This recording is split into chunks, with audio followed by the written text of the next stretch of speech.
And welcome to Cologne, Germany, the ESL studios. We are super excited to have you joining us here for the first RaidCall EMS1 finals. This is the first of 4. We have $156,000, wow, on the line. Today there is $35,000 being played for over the weekend, today and tomorrow. We're joined with Pansy, Warclown, Red Eye. We've got Melly here, telling you all about how you can get tuned in on social media. I've got a wad of paper in my hand here, which means we've got a very, very full day with a lot of action that's only good for you. But first, we're going over to see something very exciting with our friends from hltv.org, and that is a video made about the hometown heroes, local to Cologne, and faculty. Take it away, boys. Stick around.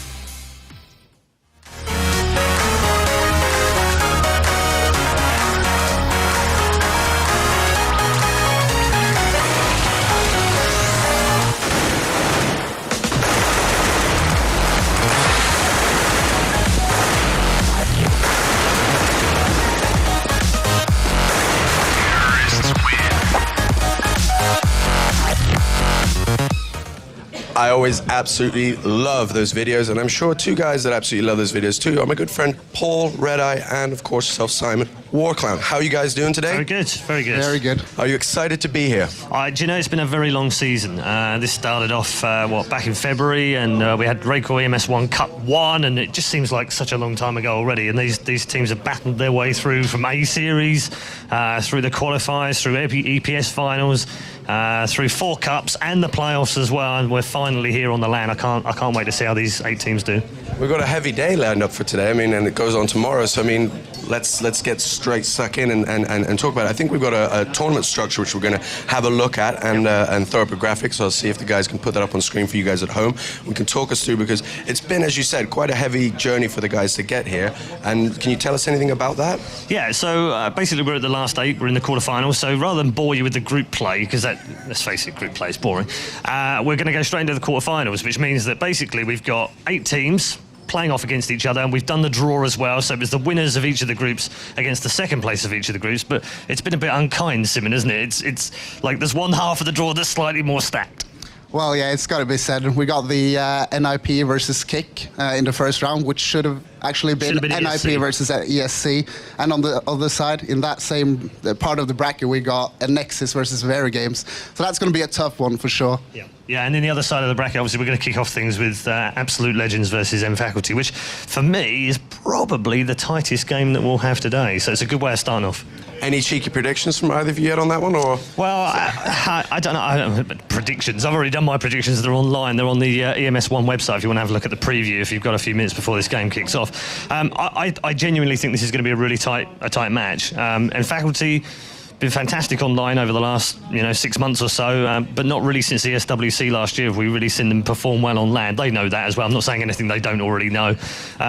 They were winners of Cup 1 by default, obviously, with Epsilon being banned. So they've won one of the RaidCall Cups already, and been very good. And Absolute Legends on the other side have been, I have to say, absolutely appalling in terms of lineup changes. They just seem to have gone through player after player after player. So guys, just talk me through the N Faculty team here. We've got Disruptor, Asmo, Kirby. I'm not even going to try and say that. There you go, sir. And Sim. Yeah. And so, what do you think? What do you think that is the strategy for these guys? What do they need to do to take this one? Well, individually, they're really strong players, as Paul touched upon as well. They've been playing really well online. But it has been lacking on LAN thus far. Last time I saw them performing really well at LAN was Copenhagen Games 2012, and that was in Counter-Strike Source. They went all the way to the final up against Mouse Sports. As we remember, right? As we remember, yeah. Some nudity were involved, but that pretty much tells us how epic that game was and how well they played. So I don't know if they can find that form. I think they might be able to win this game. Yeah, I think for me it's more about Mantis and Asmo for me in that team. If those two can step up and really have a great day, then I think they could be a really formidable form today. Agreed. And hometown, on home soil. So if they're going to step up at any point, they've got to do it now, because they've got the easier side of the draw. They're on home soil. Has to be now or never for them. Okay, well, let's have a look now at I'm seeing where they're throwing up the graphic here so I can have a look. It's Absolute Legends. So they got Pronax, little RDL, and then 2 new boys, Emilio and Spitfire. All right. So what I think about this is the three first players here are I think they're phenomenal. Also, we got RDL who played a little bit with the MTW squad with the with Huds G and Steel and stuff. Basically, I'm a little bit surprised to see all of these lineup changes coming out from Absolute Legends. But I mean, I don't want to judge them until I see how they fare now. They know stuff that we don't. So absolutely. Hopefully, but it's been a weird qualification for them. They qualified in 16th for the playoffs. So right at the very end, they actually tied with Temp. And only got through on the fact that they got slightly further through one cup than the other team. So could we call them a little bit wild card? They were a little bit outside track, a perhaps? little bit, absolutely, yeah. And then in the playoffs, they were absolutely supreme, and they brought 2 players in from Epsilon and pretty much destroyed everyone in their group. So they were a bit of a shock there. They've then changed 2 more to come here as well. So it's difficult really for them because they have the quality. There's no doubt about it. They have the quality in the team.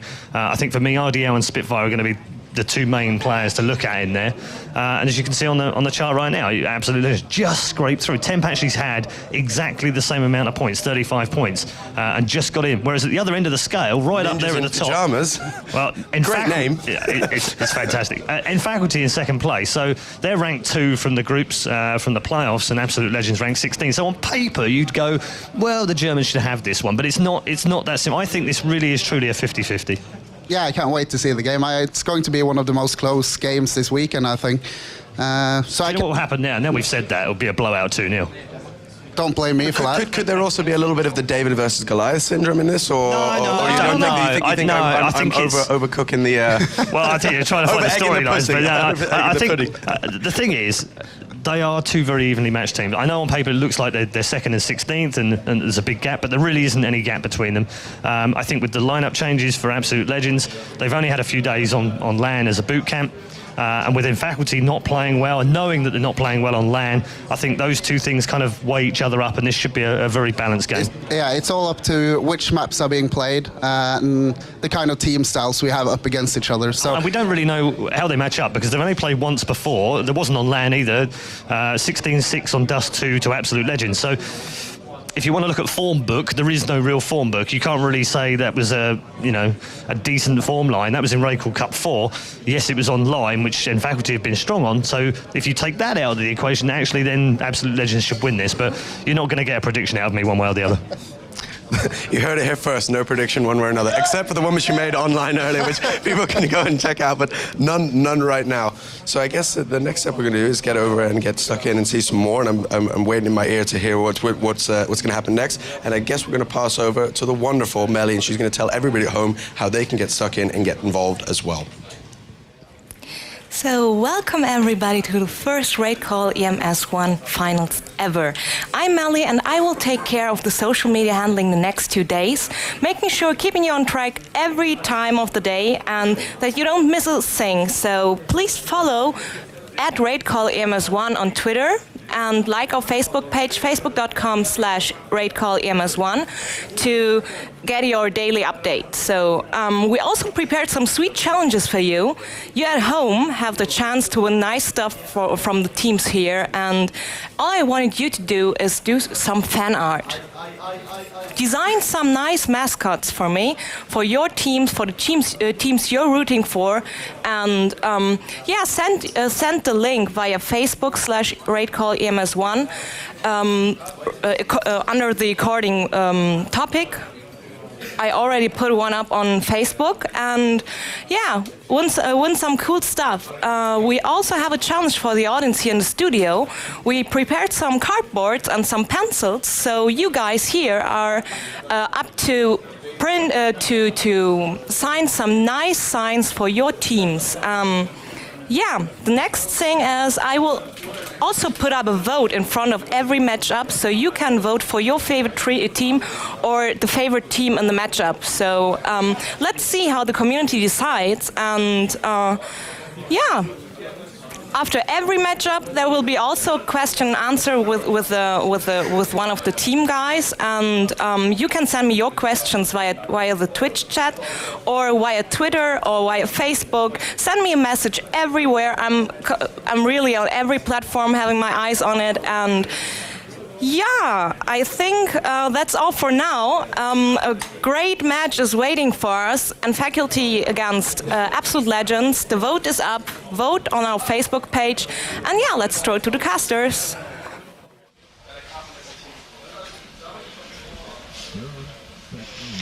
So, good morning, folks, and welcome, to the first quarterfinals here. It's going to be an incredible game coming up soon. We do have Absolute Legends up against Faculty, and it's going to be insane. These two teams, I think you hit upon it earlier, they're very close. They're the teams that are going to really have to work for this victory. But let's get back. So just in case you don't know who this man beside me is, I'm sure you do by now. It is the one and only War Clown, and I am Pansy. And this game, you said, Paul wasn't going to give predictions. I want to get a prediction out of you. For this one, as a player who's played at millions of LANs, you've been there, you've done it, you've got every single T-shirt. What do you think they're going to have to do here just to outperform the other side here? What is going to be the defining factor for these two? Well, considering the lineup changes coming out from Absolute Legends, they've been through a lot of them as well. I would say that for them to be able to win this over Faculty, we will have to see some real strong individual performances.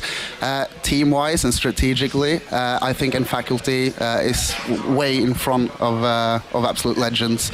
So my prediction is that Faculty will win this also because they're on home soil. I mean, they've got the fans here in the studio as well cheering them on. So it's all up here for Absolute Legends to really prove their worth, show us why they've changed out these players, and outplaying like 1v1 duels and aim-wise, that's what's going to happen. Yeah, well, let's see if the players have the same kind of thoughts in mind, because we are going to get a little bit of an insight from those guys over at the nice little desk there. And I'm joined now with two very important people, because on my side here I have Dizzy from Faculty. Dizzy, how are you doing? Very fine, thank you. Are you excited to be here today? Yeah, sure. It's good. It's good? Yeah. And on this side I have RDL joining us from Absolute Legends. RDL, how are you doing today? Welcome. Doing fine, thank you. It's been great to be here. It's going to be a fun day today. Tensions are a little bit here. I can feel it slightly. I feel like the guys are both pretty excited. So I'm going to go quickly over to, do you have any predictions for this first match? Yeah, of course. I mean, we want to win this. So my prediction is that we win this. We practice a lot. Our last practices were better because our last performances, offline and online, were horrible. So it has to be better, and it will be better today. It will be better today. You heard it here. And for you, Audio, anything that you're thinking about getting ready to take on Faculty? It's just like any other game that we've been playing. We've had a 2-day boot camp now before this, so we feel confident in our gameplay, even though we are a mix generally, but we think it's going to go good. We're going to win. Confidence, preparation, they're all ready. I'm going to let the guys step away, but first, of course, we have the all-important handshake, guys, if you'd like to bring forward. Good luck, man. Good teammanship. Dizzy, good luck. Thank you very much. RDL, good luck. I'll let the guys step away, and we will head right back over to the guys and get things rolling underway here with the RaidCall EMS1. Over to you, casters. Well, guys, you heard it from themselves. The Absolute Legends know exactly what they're in for. They know what they are. They know they're... let's quote something from HLTV, who did provide that amazing clip earlier, a glorified mixed team. But you can't deny the skill they have individually. I think Paul mentioned earlier that they did face off earlier in one of the cups, and actually, Absolute Legends became the victor of that one. And I think we can put that pretty much firmly down to the individual performance of Olaf, and I think it was RDL, actually. RDL is who phenomenal. Was so on fire, it was unreal. So these guys are really going to have to kind of depend on their kind of individual performances. Now let's have a little look on LAN, how much that can kind of really come into effect. Obviously, you're not on your home setup. You may be on home ground for Faculty, but it's certainly not, your desk, your house, your chair. And how much can that really play a big factor into this? It's always going to play a big factor because obviously at home you have 2 meters of desk space, and on setups like this, it's going to be less than what you're used to. Being a pro gamer, you have to be adapted to these kinds of situations. So, I mean, this shouldn't come too much into effect. But what I will say is Absolute Legends being the strong individual players, I mean, they will thrive. If they pick up the first 2 or 3 or 4 rounds, they will keep on thriving. They will keep playing well. But I mean, if they get shut down early, that's going to be hard for them. I think it's going to be hard for them to get back because in Faculty, individual, they're also phenomenal. Oh, exactly. But they got the team play to back it up. If they don't hit all their shots, then at least they got their setup, they got their flashes, timing pushes, and the entire work, really. Exactly, and what maps possibly? Now, I know this could be a kind of hard question, but what maps can really favour that team play-based kind of element? Obviously, some maps you can really excel as an individual in. Some maps kind of allow that kind of a little bit of leeway for kind of individual brilliance and talent to shine through. But what maps could we see and faculty looking a little bit stronger on, depending on that team play element that they should have if they're performing well? Nuke, Train, Inferno. I think Mirage and Dust 2 are kind of a little bit. It opens up for a lot of individual play. So yeah. So is that what you think they're going to be going for here in these picks? Once they get that knife out of the way, once they get really into it, is that what you think Faculty will be aiming towards, those more heavily team-favored advanced maps? Yeah. And I've got to ask the question. For more of an individual player, let's look at Dust 2 for an example. It's a map that everyone knows. Is that one of the reasons you can kind of come into this as a glorified mixed team and still do well? Because everyone kind of knows it to that kind of incredible standard. So is that why they might go for that possibly? Yeah, I mean, it's the number one map you play in mixes, gathers, and cups online. So even though you haven't gelled as much as a team and don't have the strategies, it's easy to call strategies on the fly. So that's kind of why it's such an open map, in my opinion. Indeed. But guys, we are just going to throw back to Sean, you've been seeing already today. He's going to have a little chat with just some lovely folks over there in the corner. So guys, do stay tuned, because we'll be back in just a second. Thank you very much, Pansy. I'm sitting here on the couch with somebody who I actually had to tackle to come and get to sit next to me, and that is the wonderful Uli. Uli, would you like to say hi to people at home? Hi, everyone. How are you doing? So, in case you don't know, Uli is actually one of my colleagues, and we work together, amongst others, on the EMS RaidCall 1. And I was curious, because Uli, obviously, like I, lives here in Cologne, if he's going to be rooting for the local boys, or... Uli, what's your thoughts on this? Well, obviously, it's the one running the tournament. I shouldn't be rooting for anyone, but it would be really good to see Faculty make it through to the semifinals. I believe you've just heard one of the classic Uli political answers. What I'm going to try and deep dive here is to get a little bit... Is there a bit of Faculty love for you? Well, I mean, they've been a very consistent team, and it's great to see that, you know, they've played well in Counter-Strike Source and they've made it over to Counter-Strike Go. They're one of the 8 best teams in Europe. They've made it here. So, I mean, obviously, I really want them to do well. They've beaten NIP in our online cups, which no one else has done so far. So, there should be a bit of love for them just because of that. And I really want them to make it through. Obviously, I mean, the Swedes are absolute legends. They're a little unpredictable because they're a mixed team. So, no one knows what they can do. But it would be great to see Faculty in the next round. Guys, you heard it. Again, it is really anybody's game in this first one, so definitely well worth sticking around and watching. First, we're going to head over to a video, but I'm excited, Uli's excited, casters are ready. Stick around. EMS RaidCall 1. Forrest has only got 19, so it's more like a 2 versus 2, and a 3 versus 2, as they have another exchange of frags between the two of them. There's another one on the upper bomb side. MX will win that one, and they're now at 3 versus 1. Get Right's got to go huge here. Picks up the first one, gets the second one. 3 in a row from Get Right. They're all headshots. It's all sexy Counter-Strike. It's Get Right yet again.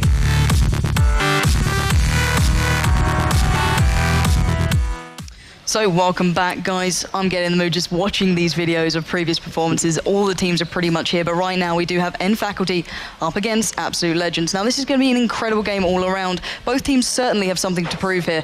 So let's not forget that, as I think we are about to get into game here, as they look pretty ready on that server. It's a little bit of they're just warming up right now, Lauren, and it's missing one player, so it's not going to be too far off this game. So basically, this is going to be Dust 2, the first map, I think. Okay. From what I understand, it's going to be Dust 2. So basically, what that means is Absolute Legends. Wow. They've got the chance to not only kind of get the first map point here, but if they manage to pick up this map, they will get the momentum. They will get what they need to perform strong as individual players. As you can see on your screen right now, we've got the alternate Faculty.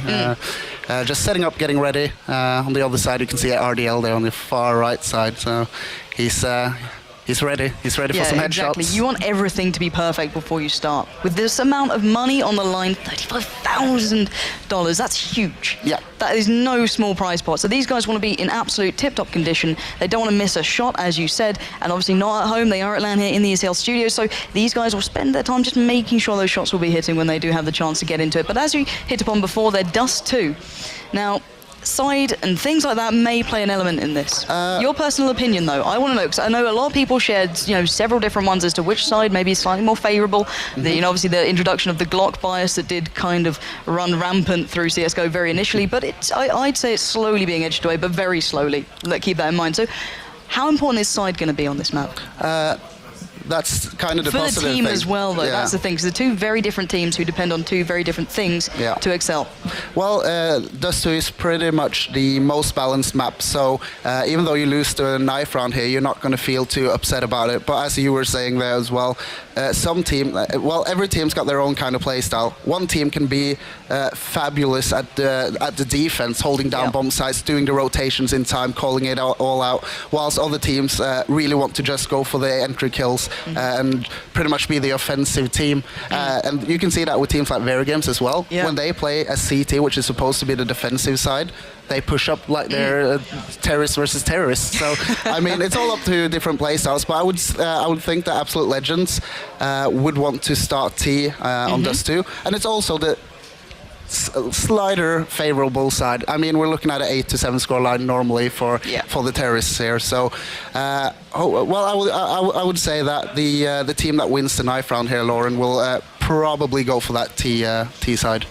Okay, and let's have a little bit further detail towards how, let's say, if Absolute Legends got that T side, they won the knife, they got the T side, the more preferable side by a slight margin. How do you think we can expect to see them playing it? Do you think we've seen a lot of teams be quite passive? I think Dignitas were one of the teams who were fairly passive on the T side for quite some time, but then very aggressive on the CT side. So they had a very strange way of playing Dust 2. Very odd, very off-putting towards the opponent. What do you think we can expect from Absolute Legends if they were on that T side? Do you think they're going to be one of the passive teams, or do you think they're going to go for that slow, maybe working as a team element? How do you think they're going to play that one out? Well, I think they will. There's two possibilities here. Either they will do what most teams do when they start out on Dust 2. They will just play the standard setup, which is pretty much a 1-3-1 split towards the different bomb sites and middle.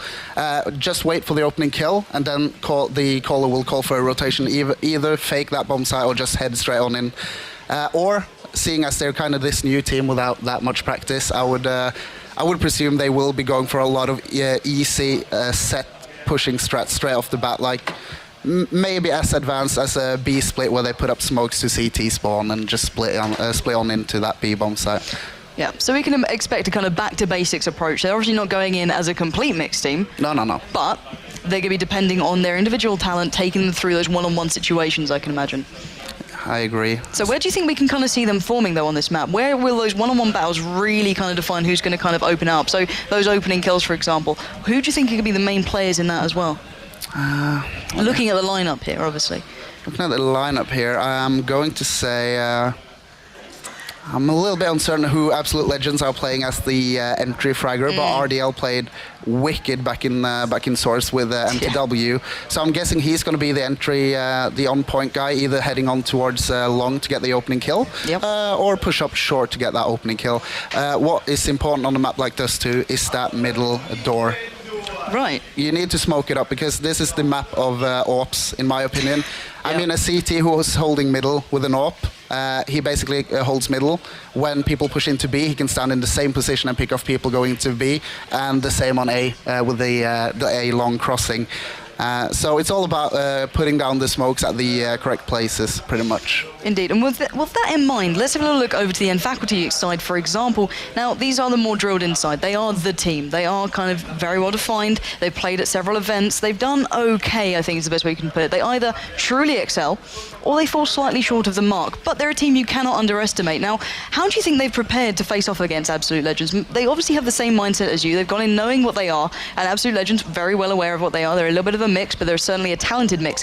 How do you think Faculty will adapt to what they're seeing in front of them here? I think they will play it out cool. They know that they're probably not up against the most advanced strategies in the world. I think they will play it out passively and just read what's going on in game and try to make the correct calls and rotations. But anyways, it seems as though the players are ready here on the server, so we could actually just start jumping in game and have a quick look at the warm-up here right before they go into that knife round. Indeed. So let's get in game and have a little bit of a roster rundown as well, in case any of you have been living under a rock for several years and somehow don't know these guys, because they are very well known within the scene now. Obviously, Absolute Legends doing individually quite well so far. I think we can.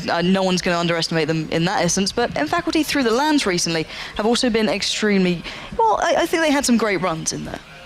Yeah, I have to agree. Wait a little second here. My monitor seems to be having a quick nap here. Well, it's tiresome work being a monitor. You can't underestimate it. So I think there might be a couple of server issues, but until those are sorted, let's have a little look at how these guys are looking. They look a little bit like they got to the starting line. They've been told, nope, you need to wait now. Chill out. Yeah. Call your guns. These guys obviously are seriously dying to play. They've literally got here very early. We were outside. We walked in. We saw them all waiting there. They were in here before us, pretty much warming up, making sure they were on point, because this really does matter. These guys are not going to be going into this lightly in any way, shape, or form. So let's have a little look through these guys. Obviously, they are just talking things out, trying to get their settings right, trying to get their heads in the right place. And how much does it come into it mentally into LAN games like this? Obviously, you can psych yourself out quite easily in moments where it can really come down to massive situations. How much does that play into it as a player, and how can you overcome that? I mean, it's all about experience, Lauren. It's all about every single player will get through. Will experience the pressure of LAN, not only being in the game and playing it, but what we're seeing right now as well. All the players here, they are dying to get this game going, because it's not hard when you actually start playing it, because then you're focused on the game. But now they're just sitting around waiting, and it's just building up the anticipation as well. So I think what they're thinking right now is, please, please, please, can we get this game started? And we're thinking the same. We can't wait to see this matchup.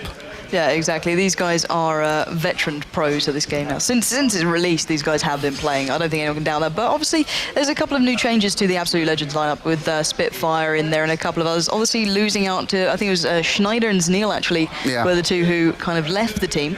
And how much of an impact can that make on morale alone? Surely that can kind of edge you down a bit. We've seen the likes of FM Toxic recently splitting up. These teams are kind of here, there, and everywhere at the moment. They're trying to stick together. It just doesn't seem to suit or stick, for example. But how much could that play mentally on these guys to lose out, two players who are, fairly important? Obviously, these guys have apparently split up. So this is kind of their last big together. They want to go out with a bang, and sure, an event like this is really the place to do it.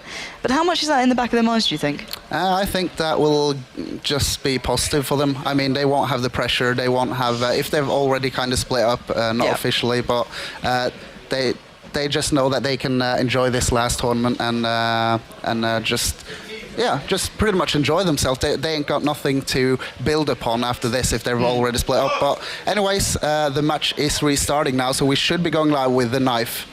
Yeah, so let's jump into the server, folks, and let's have a little look as to how this one is going down. So we will be doing the knives. Now, knife rounds. You said that this is a fairly even map. You can kind of expect maybe a slight bias, but it is slight. Do you think knives in this map are really going to be, massively taken serious, or do you think these guys are just going to want to get it done out of the way, get into the game straight away, and not lose any momentum and sit around and cool down? You want to be hot going in there, and you want to be ready. Yeah, it's pretty much all up to all the different teams. One team would probably be thinking the same as you're saying right now, whilst another one is like, oh, we really need to get this T side. And here we see, it means a lot for Faculty. They pick up the round, and you can hear them shouting in the background as well. Let's see if they decide to stay or switch here. Yeah, indeed. And that mental game already happening, that you can see this side opposing them. They already look a little bit like, geez, these guys are in it to win it. They are not messing around for a second. Already just going to have a little bit of a team talk, decide what's going on. Okay, they're bringing out the flag. Look what's happening, guys, already. You can't stop them. You can't stop these guys. You get one flag, they get one knife round, and I hope this isn't what they're going to do every round. No, I was it's a very slow game. I was a little bit afraid here if they thought they won the game now. Yeah, that's them. They're out. They're done. They're through. They're going to be looking at the next games. GG. No re. See you later, absolute legends. No, but I love to see this kind of team spirit. I mean, they won the. Obviously, that knife round meant something to them. It means they will get the start they want on the first map. They're just talking over maybe. I think they're probably talking about what pistol round they want to execute here. If not, they're just motivating each other, I think, Lauren. Yeah, and I must say, both elements to that statement are as key as each other. Yeah, I agree. Being motivated, having your head in the right place, making sure your mindset is 100% on the game is just as important as the strat you're going to run. If you run a perfect strat, but your mind's not in it, it's going to fall to waste. And it works both ways. So these guys trying to get that balance, get their heads in the right places, and make sure they go into this in exactly the right way. Yeah, and I like to see that. I mean, obviously, no one likes to see the game being a little bit. Well, everyone wants to get it on. We're all dying to get this underway now. Wants it to start. But I mean, as long as it's not the normal LAN smoke and toilet breaks that takes up to 20 minutes, and we can actually get the guys here on the stream to see. And here we go. One. Wow, these guys, they're on their home turf. They are ready to go now. They've had their team talk. They've had their little oranges, getting ready to rumble. And I think they are just about to get into even Absolute Legends trying to get that momentum building, trying to get in the right place. Everyone's having a good time already. First game of the day. It's still early here, guys. They've just necked their coffee. They're like, right, let's get ready to rumble. Let's get this game underway. Did N Faculty say YOLO? Because that's what it sounded like to me. Hope not. I really hope I hope that was like some German phrase that I'm not aware of, because if it was, God save us all. But let's have a little look in game now. I think they are just running through the strats again, warming up, getting sure they're ready. Yeah, we are going to go into the pistol round right about now, guys. So let's jump into the server and have a look as to what we're about to see. All right, so what we saw here is N Faculty calling out for the switch. They wanted to start out as T on this map. That makes sense. And maybe for Absolute Legends, I know I already said that they kind of probably want to start on the slightly easier side. But also considering they're kind of the more mixed team of these two, CT isn't that advanced to play as a team. It's basically just hold your position and run over towards the other position if your teammate says there's some action going on. So, I mean, it could be good for them, but it kind of depends on them faculty if they're pulling out this the stellar strats right off the bat here. All right, so we're heading in game now. We're going live, Lauren. Indeed, we are going to just about go live into the very first round here, guys.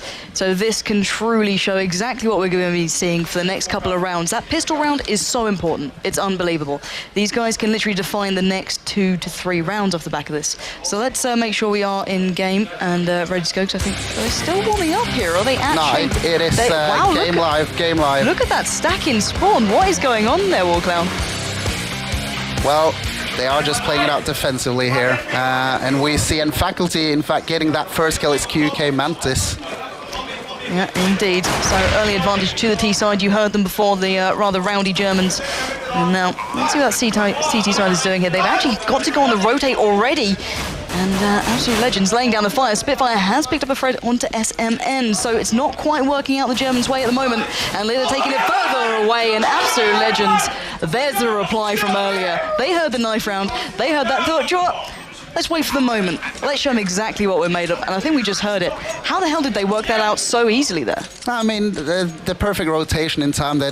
All the retakes are always about timing it correctly. You don't want any of your players to go in before everyone's ready. Basically, then you will give your opponents 4 versus 1 4 times in a row instead of a 4 versus 4 clash. Let's have a quick look here on the overview as we see N Faculty just playing it out passively. They kind of just want to see if Absolute Legends are pushing out offensively here, but in fact Absolute Legends got the weapons in hand, so they don't want to throw their weapons away. In fact, let's head on over to SMN here. Yeah, trying to make his way up short, it seems. Just going to test the waters, retract back, avoid the nade, and go back in for seconds now. Going to look towards A. He does have a couple of teammates beside him, but, well, Lidder and Pronax have a better idea, and, well, absolute legends. You expected it to happen, but they do it in quite a bit of style. They're taking down a fair few members and claiming the second round. So, obviously, the additional weapons, the money, the momentum, it's all paying off them right now. And what can we expect in the third round? Sometimes we do see the counter buys coming in early from the T side. I don't think are we seeing this here? We have got a buy straight in here for, let's see, yeah, in fact, it does have AKs in hand, and they are heading over towards long. Let's see if we can find some of these long players. Yeah, indeed, the early exchange has happened. Lidder and I think it's Asmo, yeah, exchanging frags there. Absolute Legends are now chipping away at the opposition. That early buy-in now might actually be a huge mistake. The N faculty side kind of shooting the load a little bit too early, so they are still around mid, it does seem. Mantis just peering around those double doors. Gonna try and go look in here, but will RDL be able to chill out, keep it cool? But Mantis has spotted a possible player. No, he's going to retract back. They're biding their time here, Warclown. They don't want to overly commit. They know they're at a disadvantage. Let's just see where they decide to go. I think they're going to go up short now. Let's have a look, see if they can actually break through towards A. It's SMN once again looking towards that A bomb site. Going to try and locate that possible player. He's got a glimpse, but Emilio's found two already. Actually, it's Lidder as well. It's been left all in Asmo's hands now, 1v4. This is a situation you never want to be in, well, unless you can go absolutely huge. He spotted a player, doesn't get a first, goes back in for seconds. Oh, he's made a meal of it, and RDL will punish that and take him out of the picture. So, N faculty, they went on the early investment there. They tried to get into this. They tried to switch the pace early. And, well, it hasn't paid off. How can that make the dent into the next couple of rounds? What sort of monetary issues are we expecting to see now from that T side? Not that much. I mean, this is the first game of the first day at the tournament, and they're doing it in the early buy in the third round, so it's not going to play too much of an impact for them. I mean, they've lost an early buy before, so hopefully they'll get straight back into it. But I have to say, as this eco batch just gets on the way, let's have a look at the statistics here, because obviously we got Liddy here for Absolute Legends, who's basically the one-man army currently of Absolute Legends. Exactly, he is truly once again stepping up. These guys are so good at this. Just one player always seems to shine so much for these guys, and that individual performance that could have been, beautiful opening shot there coming out from Mantis, taking down Pronax and giving the early advantage to that T side for once. Followed up by Asmo with the AWP play coming in massive for M faculty right now. So we do seem to have a 5v3 situation. And let's have a look how it's played out. Again, Asmo. Wow, these guys are working those AWPs like there's no tomorrow, leaving only Emilio and Lidder alive. But Lidder is the danger man, already proving that in this round. One frag down, 4 more to find. Hearing round at 8. Smoke now comes out, but he's pushing forward, claims one. Can he find any more through the smoke and the flash? No, he's going to have to sit back now. Try and play this one out perfectly. It's all down to timing. Another smoke. Flash in retort. But the T side have now crossed. You can see that Asmo did find Emilio, so now it is literally all on Lidder, 1v3. He knows where they are. Will he find him now? Bomb down and ticking, clock against him. It's coming in, already down 53 HP. Looking up towards that A-bomb, but they are split. 2 on the site, 1 down in pit. And they literally have this on lock. I don't think Lidder's going to find an easy way in anywhere around here, Walkdown. He's playing phenomenal, but he knows there's an AWP in T pit there. He can't really risk pushing out. Oh, in fact, he picks up the kill onto Asmo. Indeed, and he's now made this very much possible, but not. There we go. SMN just stamps his authority on the bomb site, saying, no, you cannot take a step towards this any further. But a great effort. He did take down one of the harder shots there. He had the 2 close-range elements that he could have kind of challenged, I'd expect, with the AK, but actually just decided to take them out in the pit anyway and see make it look easy. So he is certainly on form, but we have seen the switch of pace now. In fact, he's back on the board and certainly looking very good with those AWPs. How the hell were they able to do that so easily? I don't know. Obviously, they're good at picking up kills with the AWP on this too. I touched upon that as well. This is kind of the AWP map of Counter-Strike Global Offensive, and as you can see, N faculty has 2 great AWPers in their team. So I'm glad to see them just adapting to what happened, what went wrong in that early buy, and they just decided to, all right, save up money, get 2 AWPs. That paid dividends for them. Yeah, very much so. So slower start to this round, it seems. No one falling just early, but Spitfire, beautiful positioning, finding one. That's Asmo down by long as he didn't check his corners. And in a game like this, you certainly need to. So, 5v4 situation in favour of the CT side. Make it a 5v3 as Pronax has found SMN as they're going to start pushing their way through those double doors. As you said, a key element to this map. Can Pronax hold them and lock it down? Kirby onto Emilio. Now it's 3v3 all even. Pronax got a little bit overzealous there and pushed right into the eyes of the opponent, but, well, RDL's doing the same, but he's making it work for him this time, taking down Mantis, and now only 2 to find. Bomb down and taking on that B-bomb site. Can he get in time? Can they have that brilliant retake style we saw in that first pistol? Disruptor just sitting in on site now. Wait, watch the angle, hold it down. RDL merely centimeters away, and well, there we go. Disruptor finds one, not going to get the second. Litter claims that. 2v1, it's all on Kirby now. Can he defend his bomb site? Is down anti, and Litter's there. Great play going in. So we do see Absolute Legends picking up the pace where they left it off, and well, that'll take the scoreline even further in favour to the Swedish side. So clearly these guys not truly offset by the fact that they're up against the hometown glory, and we are just going to make sure the settings are all right and sorted out. And you can see there that, well, that early confidence does not seem to be all over their faces at the moment. No, I mean, getting back into the game, picking up that easy round for Faculty, get all that momentum shifted over to you and then just get shut down straight away. It just feels horrible for them. Let me have a quick look what's going on at Asmo, just pushing out of the middle here. See if we can find him. Yeah, but we do see the T-side once again up on the eco, so can't expect too much from them. But Asmo, I expected more from you. Emilio there had the time to turn around and take you down with the AWP. And now only SMN and Mantis standing. Later taking the legs away from one. Mantis has found the reply though, but there we go. Emilio steps up with the AWP fire and claims around that they should. They did lose Pronax, but it's not a massive dent to the CT side. So it's going well. Just look at the statistics. This is Lidder. This is disgusting. This is, I mean, Lidder. Look at the amount of frags he's putting up for his team. It's just overall phenomenal. I don't know what Faculty can do here other than pretty much basing all their strategies on getting that opening kill onto Lidder. Yeah. Just marking the man out of the game possibly, but right now he's certainly not going down with the fight. The early fire is being exchanged, but nothing yet connecting. We have both sides quite slow, quite cautious, but Disruptor looking to change it up now, pushing out those lower B tunnels, does find a couple of tags onto Emilio. Can he finish it off? Oh my god, it was a little bit awkward there, but he does get the shot off onto Emilio, removing that AWP factor from mid now, allowing his team to push further forward, but RDL is laying in wait here, Warclown. What damage can we expect to see from him? The flashes and smokes are coming his way. He moves up in a great position. He will be able to take down SMN. Will he be able to stop Disruptor though?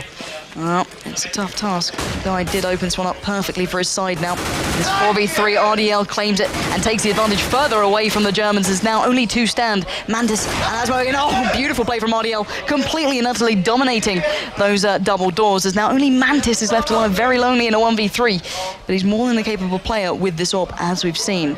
So, bomb to hand, 35 seconds on the board. Let's see what he can do here. Catches a glimpse. That's a couple of shots off. Not going to connect. Oh, that's not going to help out though. No, going peering, going to try and take down one. Misses again, 5 HP. He's not in the best situation in the world right now. He's flashed up, tagged up, and now surrounded to be put to bed by RDL. And Absolute Legends, 7-1. And now these guys are truly getting their stride. I've got to ask you a question here. Now, obviously, Faculty had a good couple of rounds. There's a couple of rounds that have worked perfectly, but not quite paid off in the long run. They didn't claim them, but they worked well. How can they stop it? How can they stop Lidder as an individual? Because right now, he is literally pulling his team to victory. In any kind of one-on-one situation, he's winning. Any retake, he's coming up strong. What can they do to lock him out? I mean, I think Faculty is trying to play a little bit too advanced here. I think they just need to do a full-on rush onto either bomb site really, but rushing the one where Lid is holding, I think that's a great thing to do because you can get that early pick onto him and get him out of the way, and that will surely help them in the afterplant situation. Yep, but Absolute Legends making the most of this eco round. There we have it. So 8-1 is that scoreline now, and Absolute Legends in the swing of things here, and truly warmed up and looking very good. A lot of people had doubts, you know, they're the glorified mixed team. There are a lot of things, but right now, there are a lot of rounds ahead, so you cannot doubt these guys when it comes down to it. You know, the individual performance I don't think was ever questioned, but I certainly haven't seen them pushed on the team play element yet. I want to see that from Faculty to really challenge them on that level. But let's have a little look as to if Mantis can once again open things up. Not this round. Oh, yes, he can. Just to make me eat my words, he does take down Pronax in the early exchange, giving his team a big advantage and that boost of confidence. You can hear them behind us as well. They are literally sitting just a couple of steps away. They are really into this one, but that slow play once again coming out now. So have a look at Kirby. He's just holding up these upper halls here onto B. He's just waiting for offensive player coming out from Absolute Legends, but it's not going to happen as QK Mantis picks up a kill and Kirby picks up a kill as well, all down to Emilio and Lauren.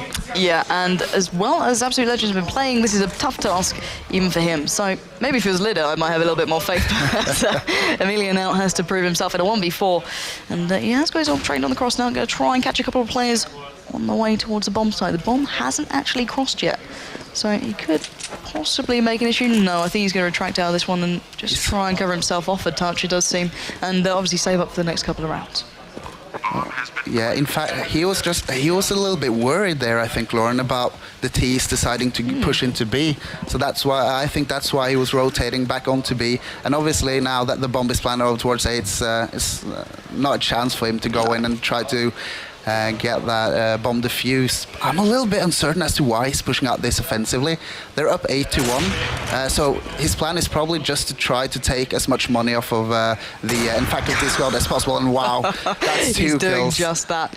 2 big frags after plant situation. He knows he's not going to win the round, but well, you might as well make the most of it, and he's certainly doing that. And there we have it. So Mantis retains the orb, as does Emilio, and Wildfire, aka Asmo, does stay alive. So these guys are looking very... See, the thing with their Faculty is when they go back to basics and they run those strats, well, even though the very simple strats, it pays off for them. And I want to see that more. Why do you think they're trying to change things up a little bit here? Have they tried to overplay the fact that they know they're against a mix, do you think? I don't know. I think, for once, Emilio shuts down QK Mantis. That's going to be a big blow here for Faculty. They have been relying much on the AWPs here from from both Asmo and Mantis. So it's all up to Asmo here now to really get it back for Faculty open up with a couple of kills here onto Absolute Legends. Well, certainly hoping so, but it does seem as though his side are edging towards those double doors. Kirby and Disruptor are looking towards a spawn and B possibly, but you can see RDL and Pronax already do have an idea that that may be coming. So RDL just laying in wait, looking for a pixel out of place possibly. As far as the T side, I'd be rather scared right now. The smoke has just cut him off a touch, but he's going to push straight through it, not holding back at all. But actually, the fire is already being put down towards B, but Kirby finds him as RDL dared to step through. And now Pronax springs into action, finding SMM as he made his way out of the tunnels. Can he find another? No, Disruptor right through the hole in the wall there. Perfect play. As Lider now has to try and come back towards B. He's been playing so well. Let's see if he can do it again. I suppose the player just made his way towards the site. I think that's Kirby with the bomb now. Bomb is going down on the B bomb site. Lider looking to make his way through. He does get the frag onto Kirby. Joined by Spitfire now, the newer addition towards the Absolute Legends side. Let's see if they can crack this one open and find 2 players. Disruptor and Asmo left. Pushing forward, they know he's got the orb, but Spitfire finds Disruptor. It's all on Asmo now. 1v2, not going to make it count, and Spitfire stands up and takes the frag, and truly stamping his authority within this side and saying, I truly deserve my place here. Really well played there. And let's have a little look at that retake. How the hell did the T side let that happen after they had such a firm hold on that B bomb site? What I noticed is they played one guy here, one guy here. That's the after plan in that 2v2. Basically, this guy was standing up. He was not crouching behind the box. So basically, when Absolute Legends pushed in, they could just see his head whilst he was flashed. So basically, that just takes him out of the equation, making it 1 versus 2. So I think that was a bit of a mistake to put a player there. Yeah. Yep, so let's go into this round and see where that T side are heading. Oh, Emilio's gone rather aggressive at mid, peering out towards that lower B tunnel. Oh, shot a little bit too early there, and does give away his position. So I have to retract back now and look towards where that T side may be heading towards. Wildfire pushed up rather far, actually. It's Disruptor, excuse me, and Spitfire just in that pit. So I wonder if they're aware of each other here, Warclown. They're literally steps apart here. Spitfire has got an idea. The flashes are coming in now. He's just going to play it smart. Play it slow, play it safe, and not give too much away. Well, he did peer out and get slapped back by Disruptor, but the nade in retort has done the damage on Disruptor as he has to push forward now. Smoker's come in just to allow himself a little bit of room to move, but Spitfire finds one quickly avenged by Asmo. Mantis and Asmo. Kirby go wild. These guys have racked up frags left, right, and centre, leaving only Emilio at his own by B now. So 1v4. Wow, this is a task, and that literally got ripped away from Absolute Legends there, Warclown. The bomb is now down and planted. Emilio did very well in this after-plant situation before. Did pick up some good frags, and there he does it again. He's going to try and take as much money away from these guys as possible. But I've got to ask you right here, right now, how the hell did that... Wow! How the hell did he land? That was the question I should be asking you now. Left on 1 HP, and in a little bit of trouble if he gets spotted by one of the T players. He's going to try and get out of there and retain that AWP going forward. But how the hell did the T side break down that A-bomb site so easily there? Because they literally took 4 players out back to back. When that first frag fell, the last 3 fell in quick succession afterwards. How did they make that happen? Basically, Absolute Legends were basing most of their... oh, all right. That didn't pay off. Most of their setups towards that long area. And as we were seeing as well from the stream's point of view, you can see that the entire faculty squad pushed out with some real good flashes and smokes. And I think basically every kill that got off that round was 1 each for faculty. It was all down to the team play and not a big player like Lida has been for Absolute Legends. Indeed, it really did pay off. Going back to basics almost there. As we've been saying, in the early exchange may happen between Asmo and on. Player merely steps away in the smoke. It is Spitfire who's once again being the guardian of the A-long site. So Asmo pushing around, but Spitfire has found SMN in the meantime, but Asmo quickly takes him back. So the early exchange has happened, unlocking that A-long area and allowing the T-side a little bit more control onto this map. You can see they're slightly cautious of the pit area, but actually Mantis has already found RDL on bomb site. Lida has to take a stand. It's not going to happen. Mantis finds a second, as now the A site is completely in the hands of the T side, and now only 2 stand, Emilio once again and Pronax, but oh, Disruptor. Oh, he didn't notice it. It was Pronax setting up a nice little trap there on the bomb, knocking it down and denying the easy plant. So now Pronax has to completely and utterly watch every angle here. They are swarming in from every single angle, but another beautiful shot from Pronax, placing that bullet into the forehead of Kirby. Is now one. Just comes around the corner. He's got another. Oh, he doesn't get the last. That could have been insane play. But now Emilio in a 1v1. They've made this possible from a dire situation. They've clawed it back. And now Emilio has to somehow hold on to this, but Mantis with the bomb on long. Can he somehow make this count? Drops out the flash. Oh, he's caught a glimpse, but who's going to land the shot? It's Emilio pulling it back from the absolute brink of disaster to get that scoreline even further away from the Germans and just really claim this game at the moment. 10-3 is that scoreline. And well, what a bit of play coming out. How important was that frag onto Disruptor there as he tried to pick up the bomb? I think that was Pronax, and he pretty much clutched that round by himself. I mean, finding out that the bomb was dropped in T-spawn and then defending it against, I think he got 3 kills altogether. Yeah. Just making it easy for his teammate to lock out that round. And I mean, it's 10-3 here on the lesser favorable side on this map. So I think Absolute Legends are looking strong to pick up this first map victory here. Very much so. That individual play, as you said, really coming through here. So these guys certainly showing why they're in this tournament, even on their questionable way of getting here. So we do see the T side lining up towards the B-bomb site as we speak, edging further forward very cautiously though, checking every single corner. Obviously after that last round you can see why. So Emilio, Lida, Spitfire and RDL still towards the A-bomb site, not overly rotating and looking to retake more than challenge. So bomb, I do believe, will be going down, and there we have it. So let's see if this after plant situation pays off this time for Faculty, keeping in mind last time it didn't go so well. So let's pick it up here with Emilio. Towards the detail as we go. Spots player just in front. Does get a couple of shots off. Nothing yet really doing the damage, but oh, he hasn't checked to his right. And is Kirby laying in wait there. There's now Absolute Legends are forming their push towards the B-bomb site, pushing through the double doors. Here we go. RDL towards the bomb site. The fire is coming in. Lida claims one onto SMN. Spitfire as well. It's all going their way right now. Advantage to the CT side, but oh, Spitfire again. What a player in these situations. Lida goes in for the defuse, and they should. Oh, they didn't get it. It was too little too late. Let's have a listen here. Just trying out a little bit of team communications here, Lauren. So yeah, in fact, we can try to jump in from time to time here onto the team's comms here. So please bear in mind that in the heat of the moment, it can get a little bit explicit, to say the least. It can. So basically, we will try to utilize that throughout this weekend. And wow, what a round! all the way down to that defuse, and oh my god, we're missing the action here. It's all up to Pronax. It's all on Pronax now in a massive situation, but Asmo takes him out of it and puts him to the grave. Is now in a 4v3 situation in favour of the CT side. In faculty have tried to gain entrance to the big bomb site, and there we go. Mantis and Asmo take it further. RDL and Emilio down. The Spitfire, and I believe it's Lida once again, the superstar of the Absolute Legends side, are going to have to try and play retake. And let's see if they can do it in due time this round. There we go, Spitfire once again, just really dominating at the moment. As now Asmo in a 1v2, he goes back up against the wall. Not going to happen. Lida with a pistol. Nice play there onto the bomb site, and this time in due time. That last, the round before that, obviously, I've got to say, it was a little bit close.